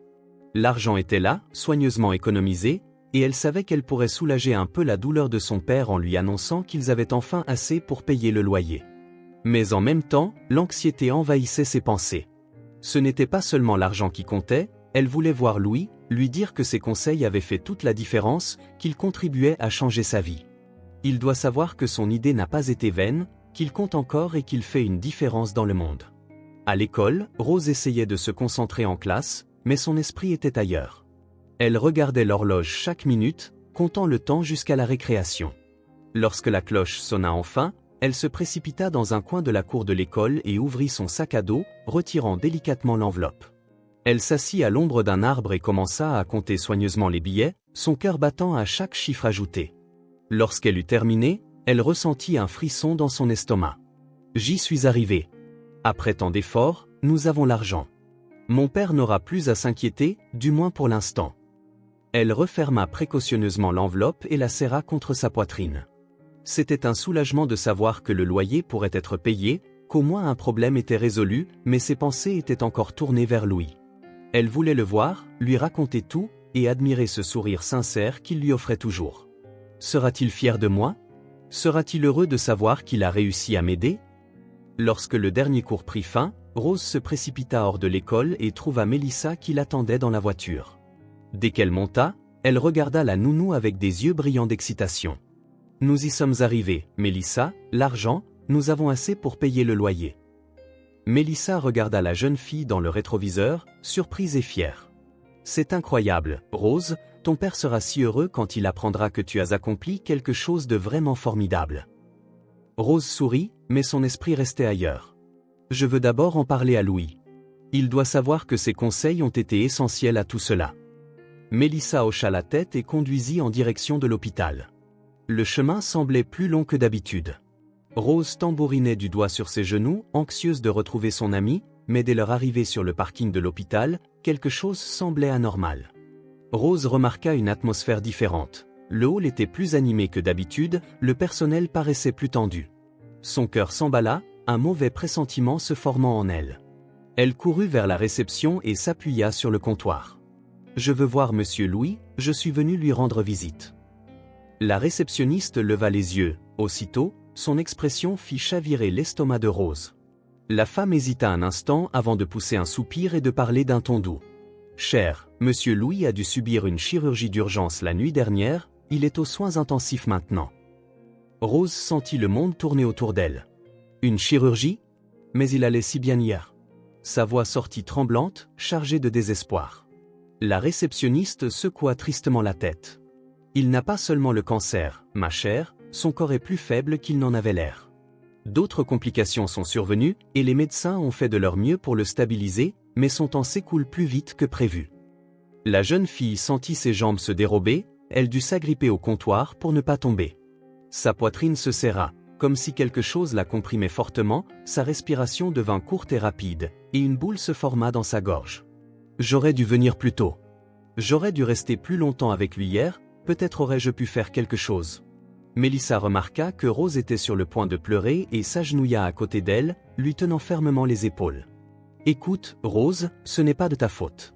Louis se bat depuis longtemps, il savait que son temps était compté. » Mais les paroles de la nounou n'atténuèrent pas la douleur de Rose, son cœur était brisé. Elle regarda à nouveau la réceptionniste, l'espoir encore brillant dans ses yeux embués de larmes. « Puis-je le voir, ne serait-ce qu'un instant ?» La femme hésita avant de répondre. « Pas maintenant, il est encore sous sédation et les médecins doivent le surveiller, mais je te promets que dès que possible, nous te le ferons savoir. » Rose ferma les yeux et hocha lentement la tête. Mélissa passa un bras autour de la jeune fille et la guida de nouveau vers la voiture. Le silence dans le véhicule était étouffant. Rose regarda l'enveloppe d'argent sur ses genoux, mais pour la première fois, cela lui sembla insignifiant. C'est Rose qui brisa le silence d'une voix faible, presque en murmure, « Il va mourir, n'est-ce pas ? Plus vite que je ne le pensais. » Mélissa garda les yeux sur la route, mais répondit d'un ton ferme, « Rose, la mort est inévitable, nous avons tous notre moment ici, parfois long, parfois court, mais l'important, c'est ce que nous faisons pendant que nous sommes en vie. » Rose serra l'enveloppe contre elle, ses doigts comprimant le papier jusqu'à ce qu'il soit légèrement froissé. « Mais ce n'est pas juste. Il a toujours été une si bonne personne pour moi, il m'a aidé quand j'en avais besoin. Je voulais pouvoir faire quelque chose pour lui maintenant, mais je ne peux pas. » Mélissa soupira et esquissa un léger sourire en regardant Rose dans le rétroviseur. « Tu lui as déjà offert quelque chose que personne d'autre n'a pu lui donner, de la compagnie, de l'amitié, de l'affection sincère. Louis ne s'est pas senti seul dans ces derniers jours, parce qu'il t'avait, et c'est plus précieux que tout ce qui est matériel. » Rose regarda par la fenêtre, observant les rues défiler rapidement. Une larme coula sur son visage, chaude et lourde. « Si seulement je pouvais passer encore un jour avec lui, lui dire combien il compte pour moi. » Mélissa serra doucement sa main, offrant du réconfort. « Alors, quand tu le verras, dis-le lui. Ne remets rien à plus tard, les gens méritent de savoir combien ils sont aimés tant qu'ils sont encore là. » Rose acquiesça avec détermination.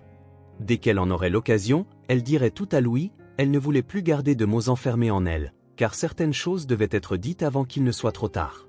La voiture continua son chemin le long de la rue calme, et Rose regarda l'horizon en serrant l'enveloppe contre sa poitrine. La douleur en elle était profonde, mais accompagnée d'une certitude, Louis était toujours là et, tant qu'il y aurait du temps, elle ferait tout pour être à ses côtés, et cette fois, elle ne laisserait rien pour plus tard. Rose descendit de la voiture à pas lents, ressentant le poids de tout ce qui s'était passé à l'hôpital. Son cœur était encore serré par la nouvelle de la chirurgie de Louis et son esprit n'arrivait pas à accepter que son temps s'écoule si rapidement. Elle entra dans la maison et laissa tomber son sac à dos dans un coin du salon, tenant toujours l'enveloppe contenant l'argent récolté. Un instant, elle le regarda, se rappelant l'effort qu'elle avait fourni pour réunir cette somme. Pendant des jours, elle avait travaillé sans relâche, vendant de la limonade, triant les objets pour la vente de garage, comptant chaque centime avec espoir, mais maintenant, même avec l'argent en main, elle avait l'impression que tout lui échappait. « J'ai tout fait pour aider, mais il semble que rien ne soit jamais suffisant. » Elle s'assit sur le canapé et fixa la porte en attendant l'arrivée de son père.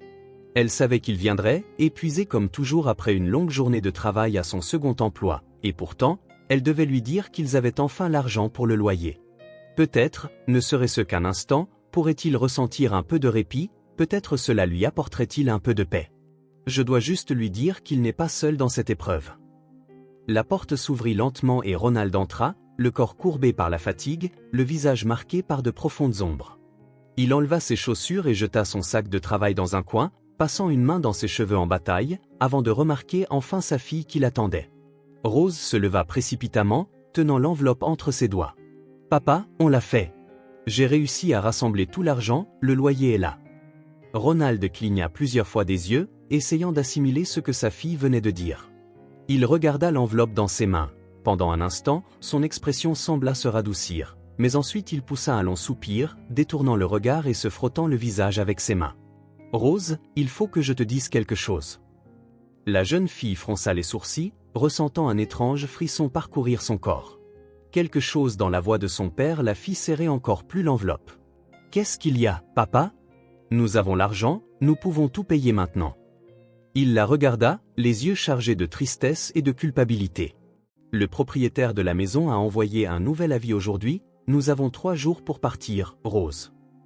Il a déjà trouvé un autre locataire et veut que nous quittions les lieux dès que possible. » Ces mots frappèrent Rose comme un coup de poing au ventre.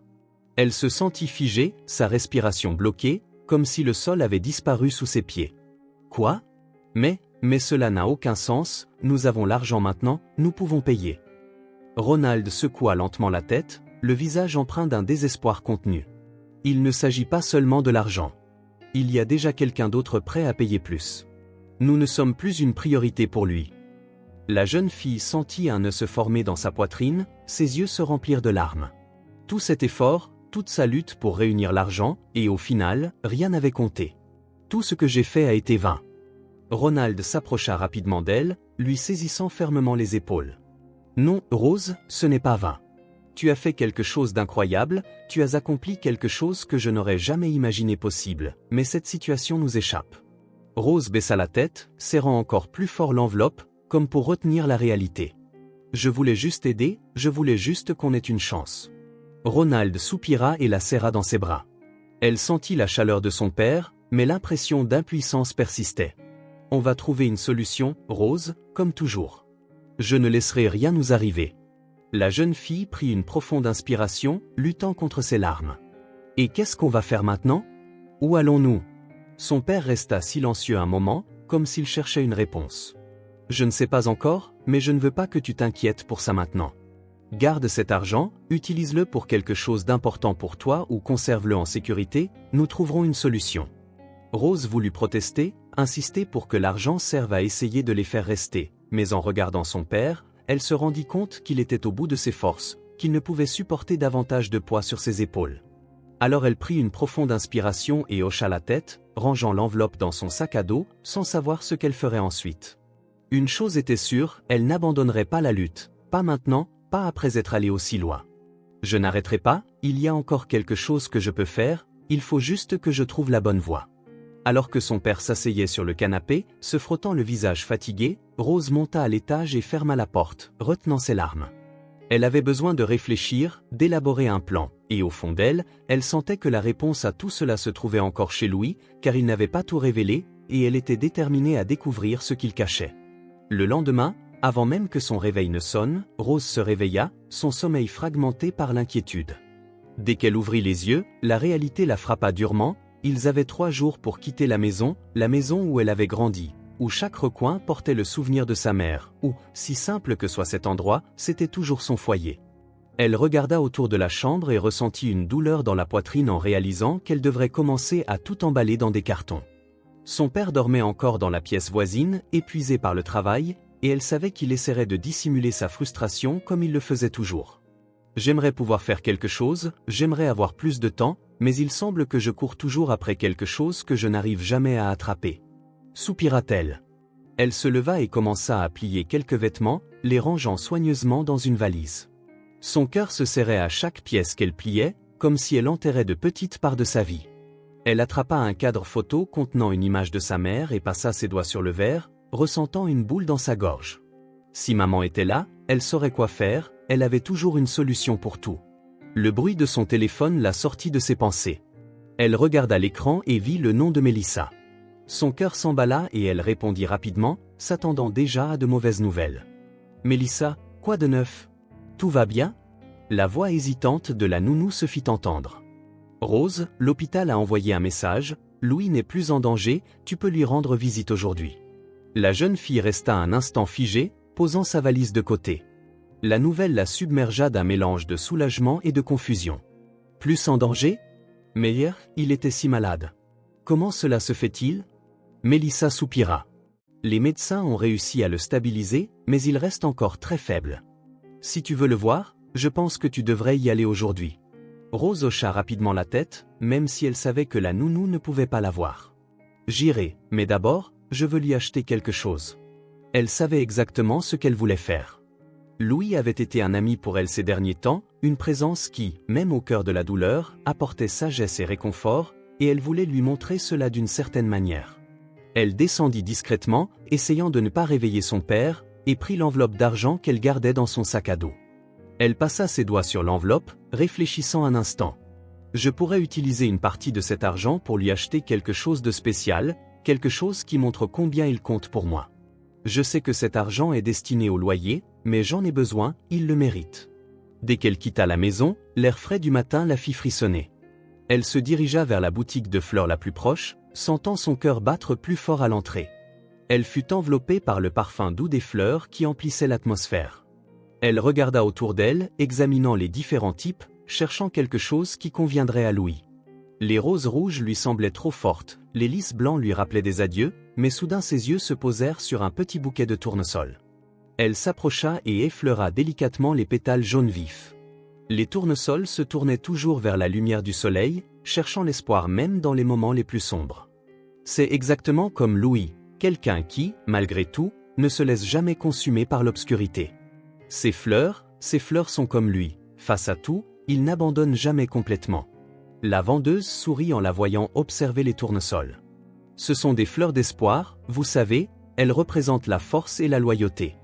Rose hocha la tête, convaincue d'avoir fait le bon choix. Je prendrai ce bouquet, s'il vous plaît. Elle paya et quitta la boutique, tenant le bouquet avec soin, comme s'il était précieux. Elle leva les yeux vers le ciel gris, prit une profonde inspiration, sentant la brise fraîche sur son visage. Il restait encore tant de questions sans réponse, mais pour l'instant, toute son attention était tournée vers Louis. Plus tard, Mélissa vint la chercher pour l'emmener à l'hôpital.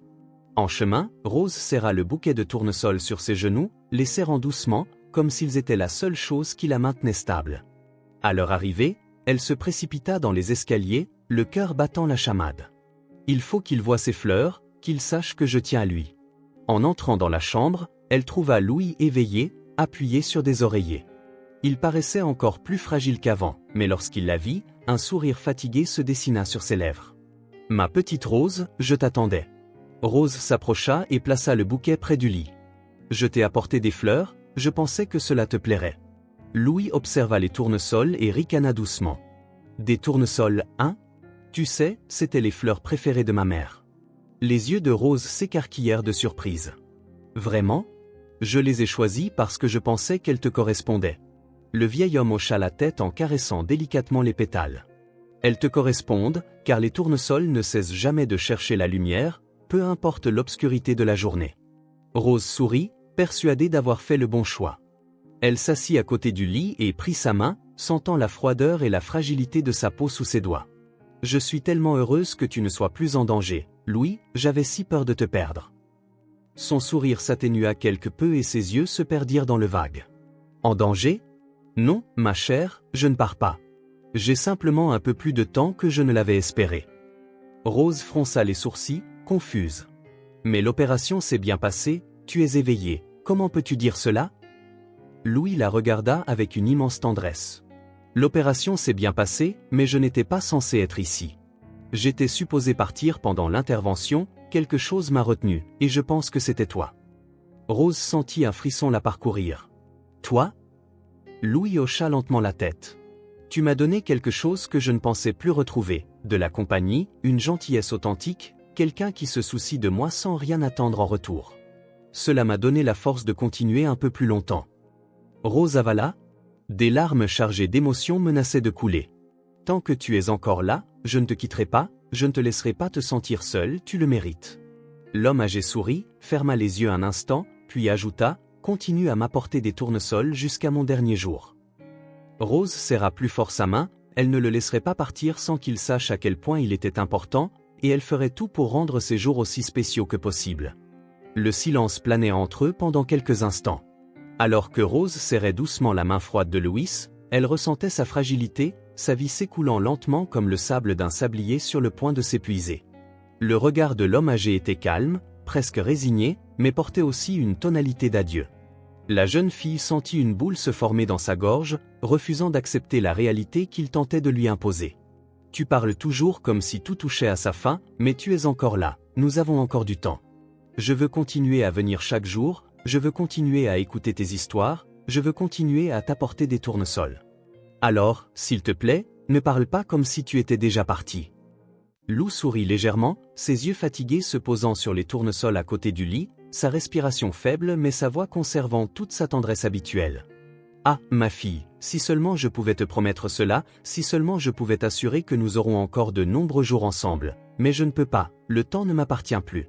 Ce qui était des semaines est désormais des jours, et bientôt ils deviendront de simples heures. Mais je ne veux pas que tu désespères. Il s'interrompit, serrant doucement sa main, comme s'il voulait qu'elle assimile chaque mot, je partirai en sachant que j'ai tout laissé en ordre. Le cœur de Rose battait la chamade, ces mots ne semblaient pas être qu'un simple élan face à la mort imminente, il y avait quelque chose de plus, quelque chose de caché derrière cette déclaration. Sa poitrine se serra en ressentant le poids de ce qu'il tentait de lui dire. Que veux-tu dire par là? Qu'as-tu laissé en ordre, Louis? Sa voix sortit tremblante, chargée de peur et de curiosité. Avant qu'il ne puisse répondre, un profond soupir s'échappa de ses lèvres et son corps perdit de sa force. Rose sentit sa main devenir molle entre ses doigts, sa tête se penchant légèrement sur le côté, et, paniquée, elle s'empara de lui, Louis. Son cœur battait la chamade, ses doigts se resserrant autour de sa main pour le ramener. S'il te plaît, réponds-moi, qu'entends-tu par là? Tu ne peux pas partir maintenant. Le moniteur cardiaque à côté du lit se mit à émettre un son continu, un bip régulier qui fit échapper l'air des poumons de Rose. Les chiffres sur l'écran commencèrent à chuter, en quelques secondes, la ligne d'arrêt, indiquant l'absence de battement, s'afficha. La pièce, autrefois emplie de douces voix, était désormais dominée par un vacarme d'urgence. Elle se leva en sursaut, des larmes coulant sur son visage avant qu'elle ne puisse les contenir. « Quelqu'un, s'il vous plaît, des infirmières, il a besoin d'aide. » Sa voix résonna dans le couloir, en quelques secondes, 2 infirmières se précipitèrent, suivies d'un médecin. Rose regardait son cœur battre alors qu'ils essayaient de le stabiliser.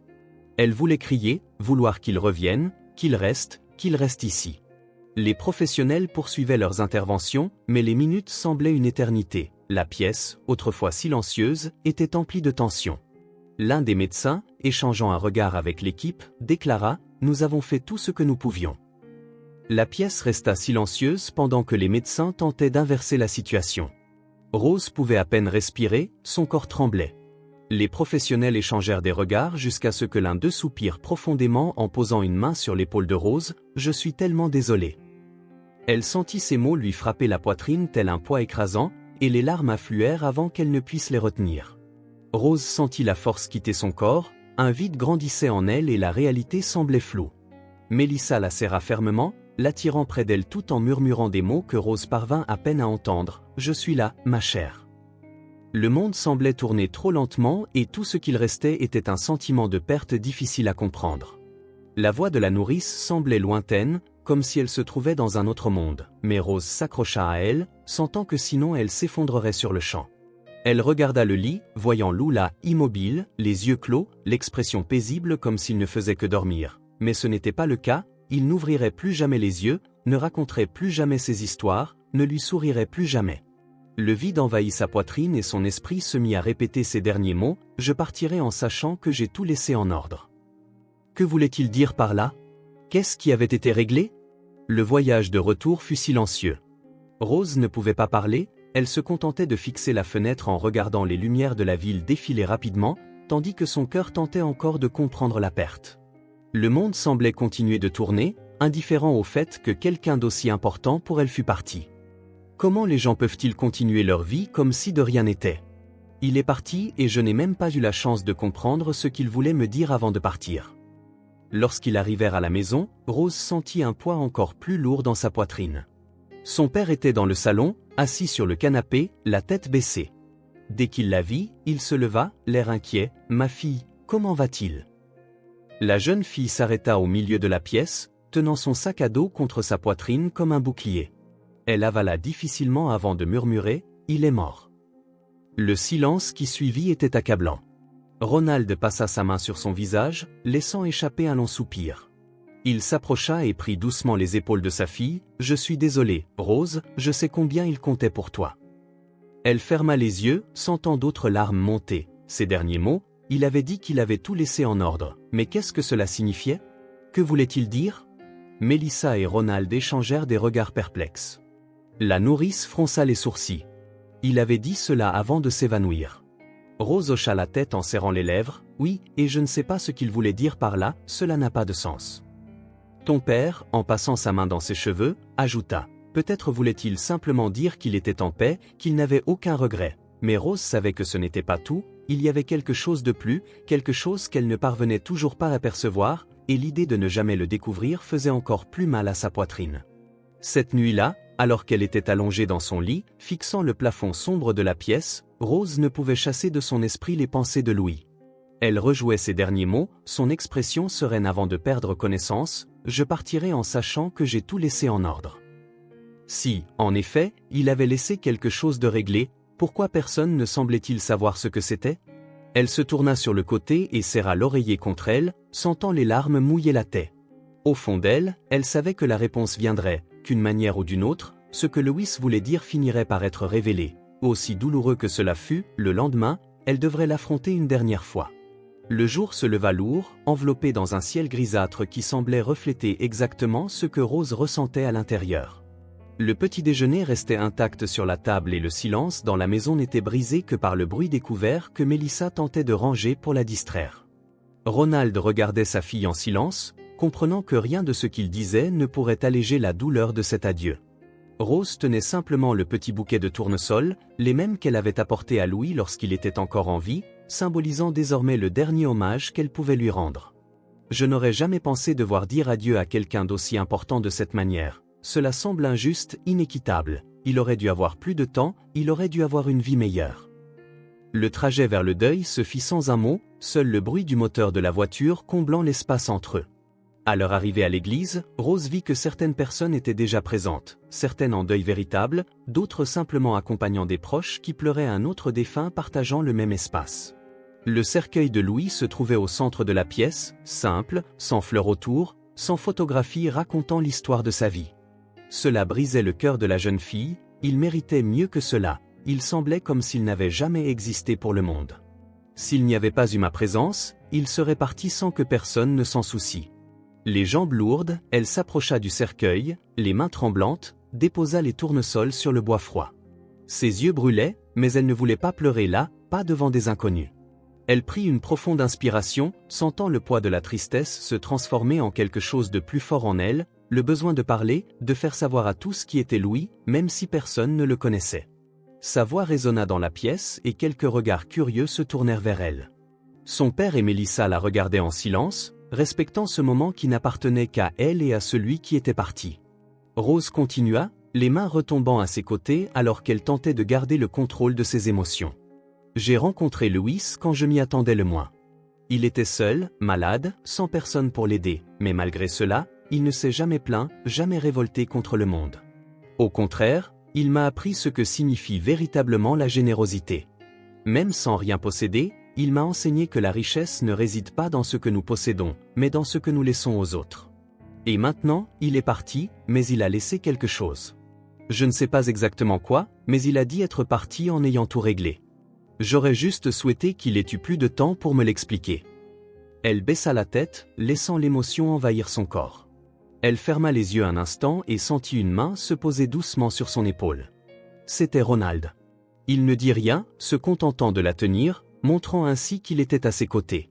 La cérémonie continua dans le silence, et Rose sentit qu'au moins, en cet instant, elle avait réussi à donner une voix à Louis, ne serait-ce que pour un court moment, lorsque tout semblait toucher à sa fin. Un homme en costume sombre s'approcha d'eux, son regard sérieux et énigmatique se fixant sur la jeune fille avant de se tourner vers Ronald. « Désolé de vous interrompre, mais j'ai besoin de m'entretenir avec vous. Je m'appelle Richard Dorson, je suis avocat et j'ai connu le défunt. Il s'agit d'une question d'une importance capitale. » Rose fronça les sourcils, échangeant un regard perplexe avec son père et Mélissa. Louis n'avait jamais mentionné personne d'autre que sa fille, il était seul au monde, n'est-ce pas? Alors pourquoi un avocat serait-il là, parlant comme s'il y avait autre chose à régler? Mélissa, toujours méfiante, croisa les bras et le regarda. « Vous connaissiez Louis? C'est étrange, il n'a jamais parlé d'avoir quelqu'un de proche. L'avocat garda une expression ferme, mais il y avait dans son regard quelque chose qui semblait comprendre son doute. Je comprends que cela puisse paraître inhabituel, mais je vous assure que c'est important. J'ai besoin que vous veniez avec moi à la maison familiale. Je ne peux rien révéler ici, mais soyez assurés qu'il y a quelque chose que vous devez savoir. Ronald fronça les sourcils, clairement hésitant. Il avait toujours été un homme prudent, surtout en ce qui concernait Rose. L'idée d'emmener sa fille chez un inconnu ne lui plaisait pas, surtout en un moment pareil. Écoutez, monsieur Dawson, je ne comprends pas ce qui se passe ici, mais ma fille vient de perdre quelqu'un d'important. Je ne sais pas si c'est le bon moment pour une conversation mystérieuse. L'avocat prit une profonde inspiration avant de répondre, et cette fois, son ton était plus direct, presque suppliant qu'il lui fasse confiance. Monsieur Ronald, je comprends votre inquiétude, mais je vous assure que cette conversation doit avoir lieu maintenant. Je ne peux pas vous forcer à venir, mais je peux garantir que si vous ne venez pas, vous risquez de perdre quelque chose qui vous a été légué. Cette dernière phrase fit hésiter Ronald. Rose, quant à elle, sentit son cœur s'emballer. Quelque chose a été laissé pour nous, mais comment est-ce possible? Elle regarda son père, puis Mélissa, et sut qu'aucun d'eux n'avait la réponse.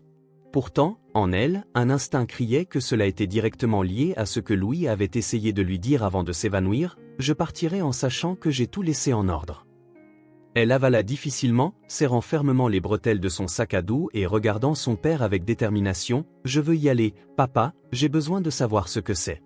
Louis voulait que je sache quelque chose, et je ne vais pas abandonner maintenant. » Mélissa, toujours méfiante, échangea un regard plein de sens avec Ronald avant de soupirer. « Si tu y vas, je vais avec toi. » Ronald passa sa main sur son visage, visiblement incertain de la marche à suivre, mais lorsqu'il regarda Rose et vit la façon dont elle portait ce désir en elle, comme un appel qu'elle ne pouvait ignorer, il acquiesça. « D'accord, voyons ce que cet avocat a à dire. » Richard Dorson esquissa un bref sourire de soulagement et fit signe de le suivre. Ils quittèrent l'église et montèrent dans la voiture, suivant le véhicule de l'avocat à travers les rues de la ville. Le silence à l'intérieur de la voiture était lourd, chargé de pensées et d'incertitudes. Rose sentait son cœur battre la chamade, son esprit bourdonnant de questions sans réponse. Elle regardait par la fenêtre, observant les lumières de la ville défiler rapidement, tout en essayant d'ignorer l'anxiété grandissante en elle. Quelque chose lui disait que cette nuit changerait tout, mais elle ne savait tout simplement pas si elle était prête à découvrir ce qui l'attendait. La voiture continua sur la route sombre et Rose regardait par la fenêtre, le cœur battant, tandis que les lumières de la ville s'évanouissaient peu à peu pour céder la place à des rues plus calmes, où de grandes maisons alignées, dotées de jardins bien entretenus, se dessinaient. Le silence à l'intérieur du véhicule était lourd, chargé de questions sans réponse. Son père gardait fermement les mains sur le volant, l'expression sérieuse et concentrée. Mélissa, à ses côtés, gardait les bras croisés, sa méfiance se lisant dans son regard, mais Rose ne cligna guère des yeux, ressentant un frisson dans l'estomac en pensant à ce qu'elle trouverait à l'arrivée. Si Louis avait vraiment quelque chose d'important à nous dire, pourquoi ne l'a-t-il pas dit avant? Pourquoi attendre jusqu'à maintenant? Cela me rend nerveuse. Lorsque, enfin, ils se garèrent, la maison devant eux était une surprise. C'était un manoir discret mais élégant, entouré d'arbres soignés et d'un portail en fer qui s'ouvrait automatiquement, alors que l'avocat sortait de la voiture et entrait dans le bâtiment. Rose sortit lentement de la voiture, sentant l'air froid de la nuit caresser son visage. La maison ne semblait pas abandonnée, au contraire, tout y paraissait très bien entretenu. L'avocat se tourna vers eux et fit signe d'entrer. « Veuillez me suivre, je sais que cela semble étrange, mais je vous promets que tout prendra bientôt sens. » Une fois à l'intérieur, ils furent conduits dans une pièce spacieuse où des fauteuils en cuir et une cheminée flamboyante créaient une atmosphère accueillante, malgré la tension ambiante. Sur la table basse, un attaché-caisse noir reposait fermé, et Rose sentit un frisson la parcourir en le regardant. Richard Dorson tira une chaise et s'assit devant eux, l'expression grave, alors qu'il ouvrait soigneusement l'attaché-case. À l'intérieur se trouvait un dossier de documents qu'il saisit avant de regarder Rose droit dans les yeux. Lou avait laissé des instructions très claires sur la manière dont ce moment devait se dérouler. Il voulait que toi et ta famille soyez présents, car pour lui, vous étiez la seule famille qui comptait vraiment. Rose sentit immédiatement une boule se former dans sa gorge. Son père fronça les sourcils et Mélissa se pencha légèrement en avant, toujours sur ses gardes. L'avocat ouvrit le dossier et sortit un document qu'il déposa sur la table avant de commencer à lire. « Moi, Lou Bellanasté, en pleine possession de mes facultés mentales, déclare que l'ensemble de ma succession, y compris mes biens, investissements et liquidités financières, doit être transféré à Rose Thompson et à sa famille. Cette décision est irrévocable et toutes les dispositions légales ont déjà été prises pour garantir que le processus se déroule sans entrave. Le silence qui suivit fut accablant. Rose sentit son souffle se couper, son esprit incapable de traiter ce qu'elle venait d'entendre. Son père semblait pétrifié, comme si le monde s'était arrêté de tourner un instant. Les yeux de Melissa s'écarquillèrent, incapable de dissimuler sa stupéfaction. Ceci n'est pas réel. Louis était un sans-abri, il avait à peine un endroit pour dormir. Comment aurait-il pu laisser une succession? L'avocat hocha lentement la tête, comme s'il s'attendait déjà à cette réaction. Il sortit une enveloppe blanche de l'attaché-case et la déposa devant Rose. Il t'a écrit cette lettre. Je pense que ce sera plus facile à comprendre venant de ses propres mots. De main tremblante, Rose prit l'enveloppe et l'ouvrit lentement. L'écriture de Lou y était présente, ferme et élégante. Et tandis qu'elle lisait, des larmes commencèrent à se former dans ses yeux. « Ma très chère Rose, si tu lis ceci, cela signifie que mon heure est venue. Et bien que cela puisse être triste, je veux que tu saches que je quitte ce monde sans regret. Au contraire, je le quitte avec une paix que je n'aurais jamais cru trouver. Tu m'as offert cela. Lorsque je t'ai rencontré, j'avais déjà accepté que je mourrais seul, sans que personne ne se souvienne de moi, mais tu es apparu, avec ce cœur pur, ne demandant rien en retour. Tu ne savais pas qui j'étais, tu ne savais pas ce que je possédais ou ce qui me manquait. Tu as simplement vu un homme qui avait besoin d'aide, et pour cela, je t'ai choisi. » Rose serra la lettre contre sa poitrine pendant un moment, avant de reprendre sa lecture. Ses larmes coulaient silencieusement, mais elle ne pouvait s'arrêter de lire. « Je n'ai pas toujours été un mendiant, ma fille. Avant de découvrir ma maladie, j'étais un homme d'affaires prospère, propriétaire d'une grande entreprise, avec plus d'argent que je ne pouvais en dépenser en plusieurs vies. Mais lorsque j'ai appris que mon temps était compté, j'ai réalisé que tout cet argent ne signifiait rien si je n'avais personne avec qui le partager. Je ne pourrais jamais avoir d'enfants et mes parents étaient partis depuis longtemps. J'étais seul au monde, alors j'ai décidé de mettre la bonté des gens à l'épreuve. Je me suis débarrassé de tout ce qui était superflu, j'ai vécu dans la rue et observé, et c'est là que je t'ai trouvé, quelqu'un qui aidait sans rien attendre en retour, quelqu'un qui m'a fait sentir partie d'une famille, même si ce n'était que pour un court moment. » Rose sanglotait doucement, et son père passa son bras autour d'elle, la tenant fermement. Melissa essuya discrètement les larmes qui s'échappaient. L'avocat attendit patiemment avant de reprendre.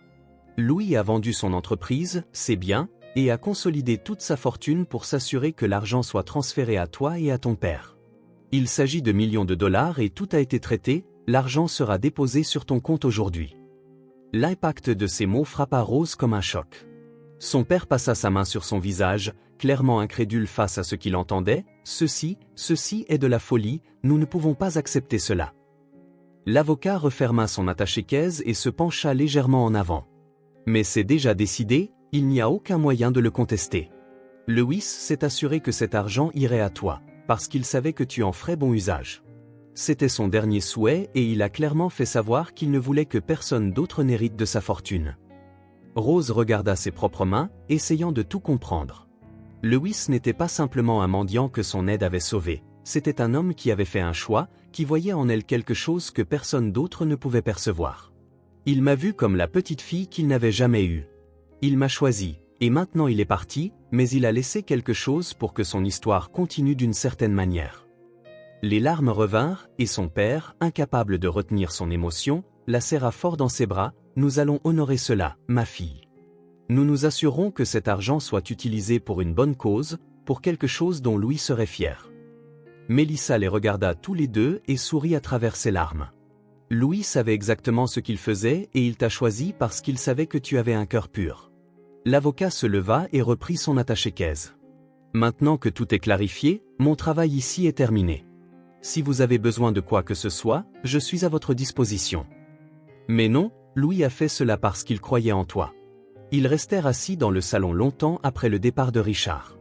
La maison, si silencieuse auparavant, semblait désormais remplie d'émotions qu'ils pouvaient à peine contenir. L'argent était venu, mais c'était plus que cela, c'était l'héritage de Lou, une preuve que, même en partant, il avait trouvé un moyen de continuer à être présent. L'expulsion ne les effrayait plus et ne les dérangerait plus jamais. Pour l'instant, ils auraient leur propre maison. Une semaine plus tard, ils allèrent visiter la maison. La nouvelle demeure se trouvait dans un quartier calme, avec de larges rues et des arbres projetant de douces ombres sur les trottoirs. Ce n'était pas un manoir imposant, mais une maison de 2 étages, chaleureuse, avec de grandes fenêtres laissant entrer la lumière, et un petit jardin devant, où Rose imaginait déjà planter des fleurs colorées. À l'intérieur, le mobilier était simple mais neuf, soigneusement choisi afin que chaque recoin de la maison dégage une impression de confort. Au centre du salon, sur une table en bois poli, un cadre photo spécial occupait la place d'honneur. C'était une photographie que Rose avait trouvée parmi les rares effets personnels de Louis à l'hôpital, un vieux portrait où il paraissait plus jeune, souriant à l'appareil. Maintenant, il faisait partie de leur maison, de leur histoire, il ne serait jamais oublié. Ronald passa son bras autour de sa fille et regarda la photographie d'un air ému. L'argent qu'ils avaient reçu fut utilisé judicieusement, garantissant qu'ils disposeraient d'une maison sûre, sans excès. Le reste fut employé pour quelque chose qui honorait ce que Lou représentait. Une partie de la fortune fut donnée à des institutions caritatives et dans les sans-abri, assurant ainsi à d'autres, comme Louis, une chance. Une autre partie fut attribuée à Mélissa, sans qu'elle ne l'attende, en signe de remerciement pour tout ce qu'elle avait fait pour eux.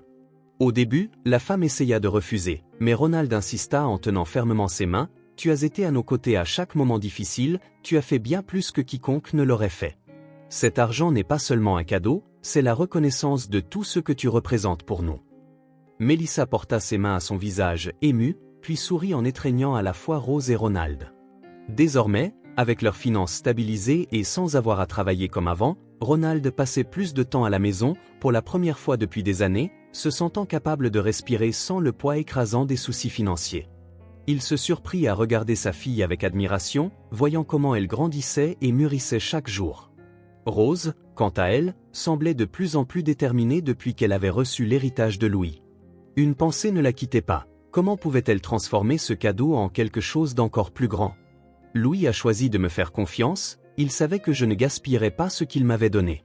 J'ai besoin de faire quelque chose qui fasse vraiment la différence. Un après-midi, en se promenant dans le jardin, Rose se tourna vers son père, une lueur d'excitation dans les yeux. Elle prit une profonde inspiration avant de parler, comme si elle s'apprêtait à révéler quelque chose de grand. « Papa, je veux ouvrir un snack bar. Pas n'importe lequel, mais un endroit où les gens pourront toujours trouver la meilleure limonade de la région. Je veux vendre de la bonne nourriture, mais je veux aussi m'assurer que chaque mendiant qui y entre reparte nourri, sans avoir à payer quoi que ce soit. » Ronald fut surpris un instant en analysant chaque mot de sa fille. Il savait que Rose n'était pas une enfant ordinaire, mais voir une telle maturité et détermination en elle lui inspirait une immense fierté. Il se frotta le menton, pensif, puis sourit. « C'est une idée incroyable, ma fille, mais ouvrir une entreprise n'est pas simple. Nous devons apprendre beaucoup avant de franchir ce pas. Étudions, comprenons comment cela fonctionne, planifions chaque détail.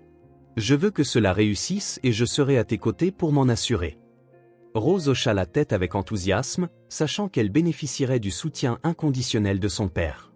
Au fil des jours, ils commencèrent à rechercher tout ce qui concernait l'administration, les coûts, les fournisseurs et tout ce qui serait nécessaire pour transformer ce rêve en réalité.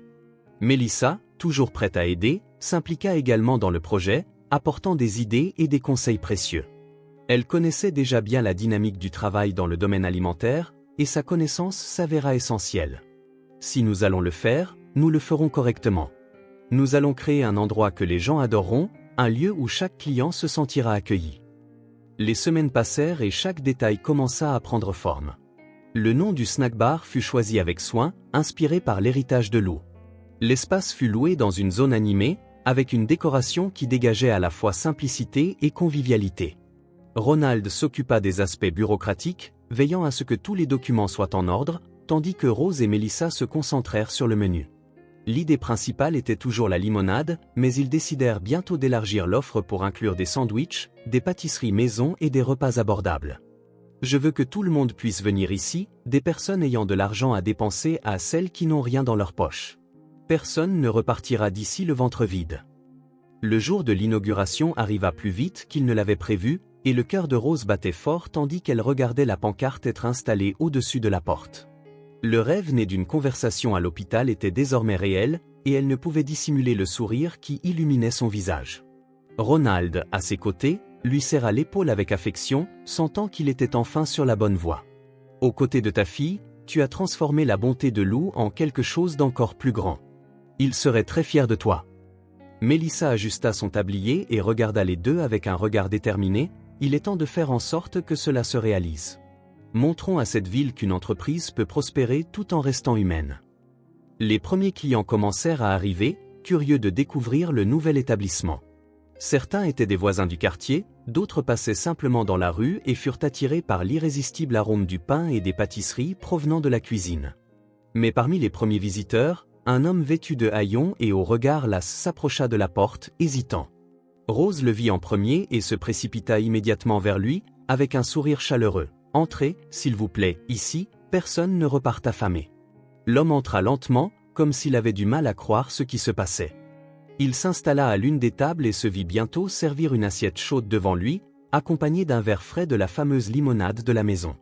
Il regarda Rose, les yeux humides, tenant le verre de ses mains tremblantes. « Cela fait si longtemps que personne ne m'a traité de la sorte, comme une personne. » Rose ressentit une oppression dans sa poitrine en se souvenant de Louis et de ce qu'il disait toujours. Ce qui faisait le plus mal, ce n'était pas la faim, mais l'indifférence. Elle s'assit à côté de l'homme et lui sourit doucement. « Ici, chacun est une personne et mérite d'être traité avec respect.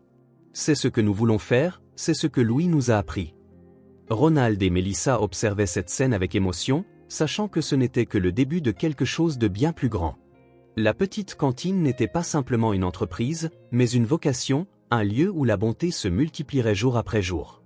Alors que la nuit tombait et que les lumières de l'établissement brillaient doucement, Rose regarda la photo de Louis accrochée au mur et ressentit une immense paix. Il était parti, mais son héritage vivait dans chaque sourire, dans chaque plat servi, dans chaque acte de bonté, et elle savait que, où qu'il soit, il lui souriait.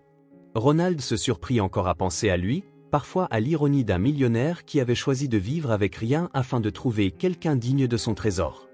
Il s'essuya les mains sur son tablier et regarda autour de lui, ressentant une paix qu'il n'avait pas éprouvée depuis des années.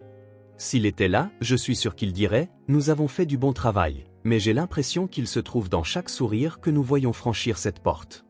Mélissa, qui terminait d'organiser un plateau, s'arrêta un instant et regarda les deux en train de travailler. Cela était devenu plus qu'un emploi, c'était une vocation, une mission qu'elle avait embrassée de tout son cœur. L'argent qu'elle avait reçu il y a des mois avait été investi dans quelque chose. Elle avait toujours voulu aider davantage de personnes avec ce qu'elle gagnait. Elle avait ouvert un petit refuge pour les sans-abri, où elle offrait douche, vêtements propres et un lit chaud. Pourtant, elle ne pouvait s'éloigner de la cantine, et elle savait qu'elle ne le pourrait jamais. Je ne pourrais être ailleurs. Ici, ce n'est pas juste du travail, c'est de la famille. Louis nous a réunis d'une manière que même le temps ne peut altérer. La routine se poursuivit jusqu'à la fin de la journée, avec des clients satisfaits qui partaient et un sentiment de devoir accompli emplissant l'atmosphère. Lorsque le dernier client partit, Rose ferma la porte à clé et regarda la photo de Lou, qui se trouvait dans un coin spécial de la cantine. Le cadre simple portait une signification immense pour elle. Elle sourit et tira une chaise, s'asseyant pour admirer le portrait quelques instants. « Je pense que nous l'avons fait, Louis. Nous avons créé quelque chose qui ne finira jamais. Tu nous as appris que ce qui compte, ce n'est pas ce que nous possédons, mais ce que nous en faisons, et je te promets que nous continuerons à faire une différence. » La nuit tomba, et pour la première fois depuis longtemps, il n'y avait plus d'incertitude. L'avenir était sécurisé, la famille unie et l'héritage de Lou vivraient pour toujours. La lumière de Lou s'est éteinte, mais le message qu'il a laissé au monde continuera de briller. D'une certaine manière, il n'est jamais vraiment parti. Il est là dans le rire d'un enfant recevant une assiette de nourriture, dans le regard reconnaissant d'un inconnu, dans l'espoir qu'il y ait toujours de la bonté dans le monde pour ceux qui savent l'apercevoir. Rose savait que son histoire ne faisait que commencer, mais désormais, elle n'avait plus peur de ce qui l'attendait. Après tout, elle avait appris des meilleurs.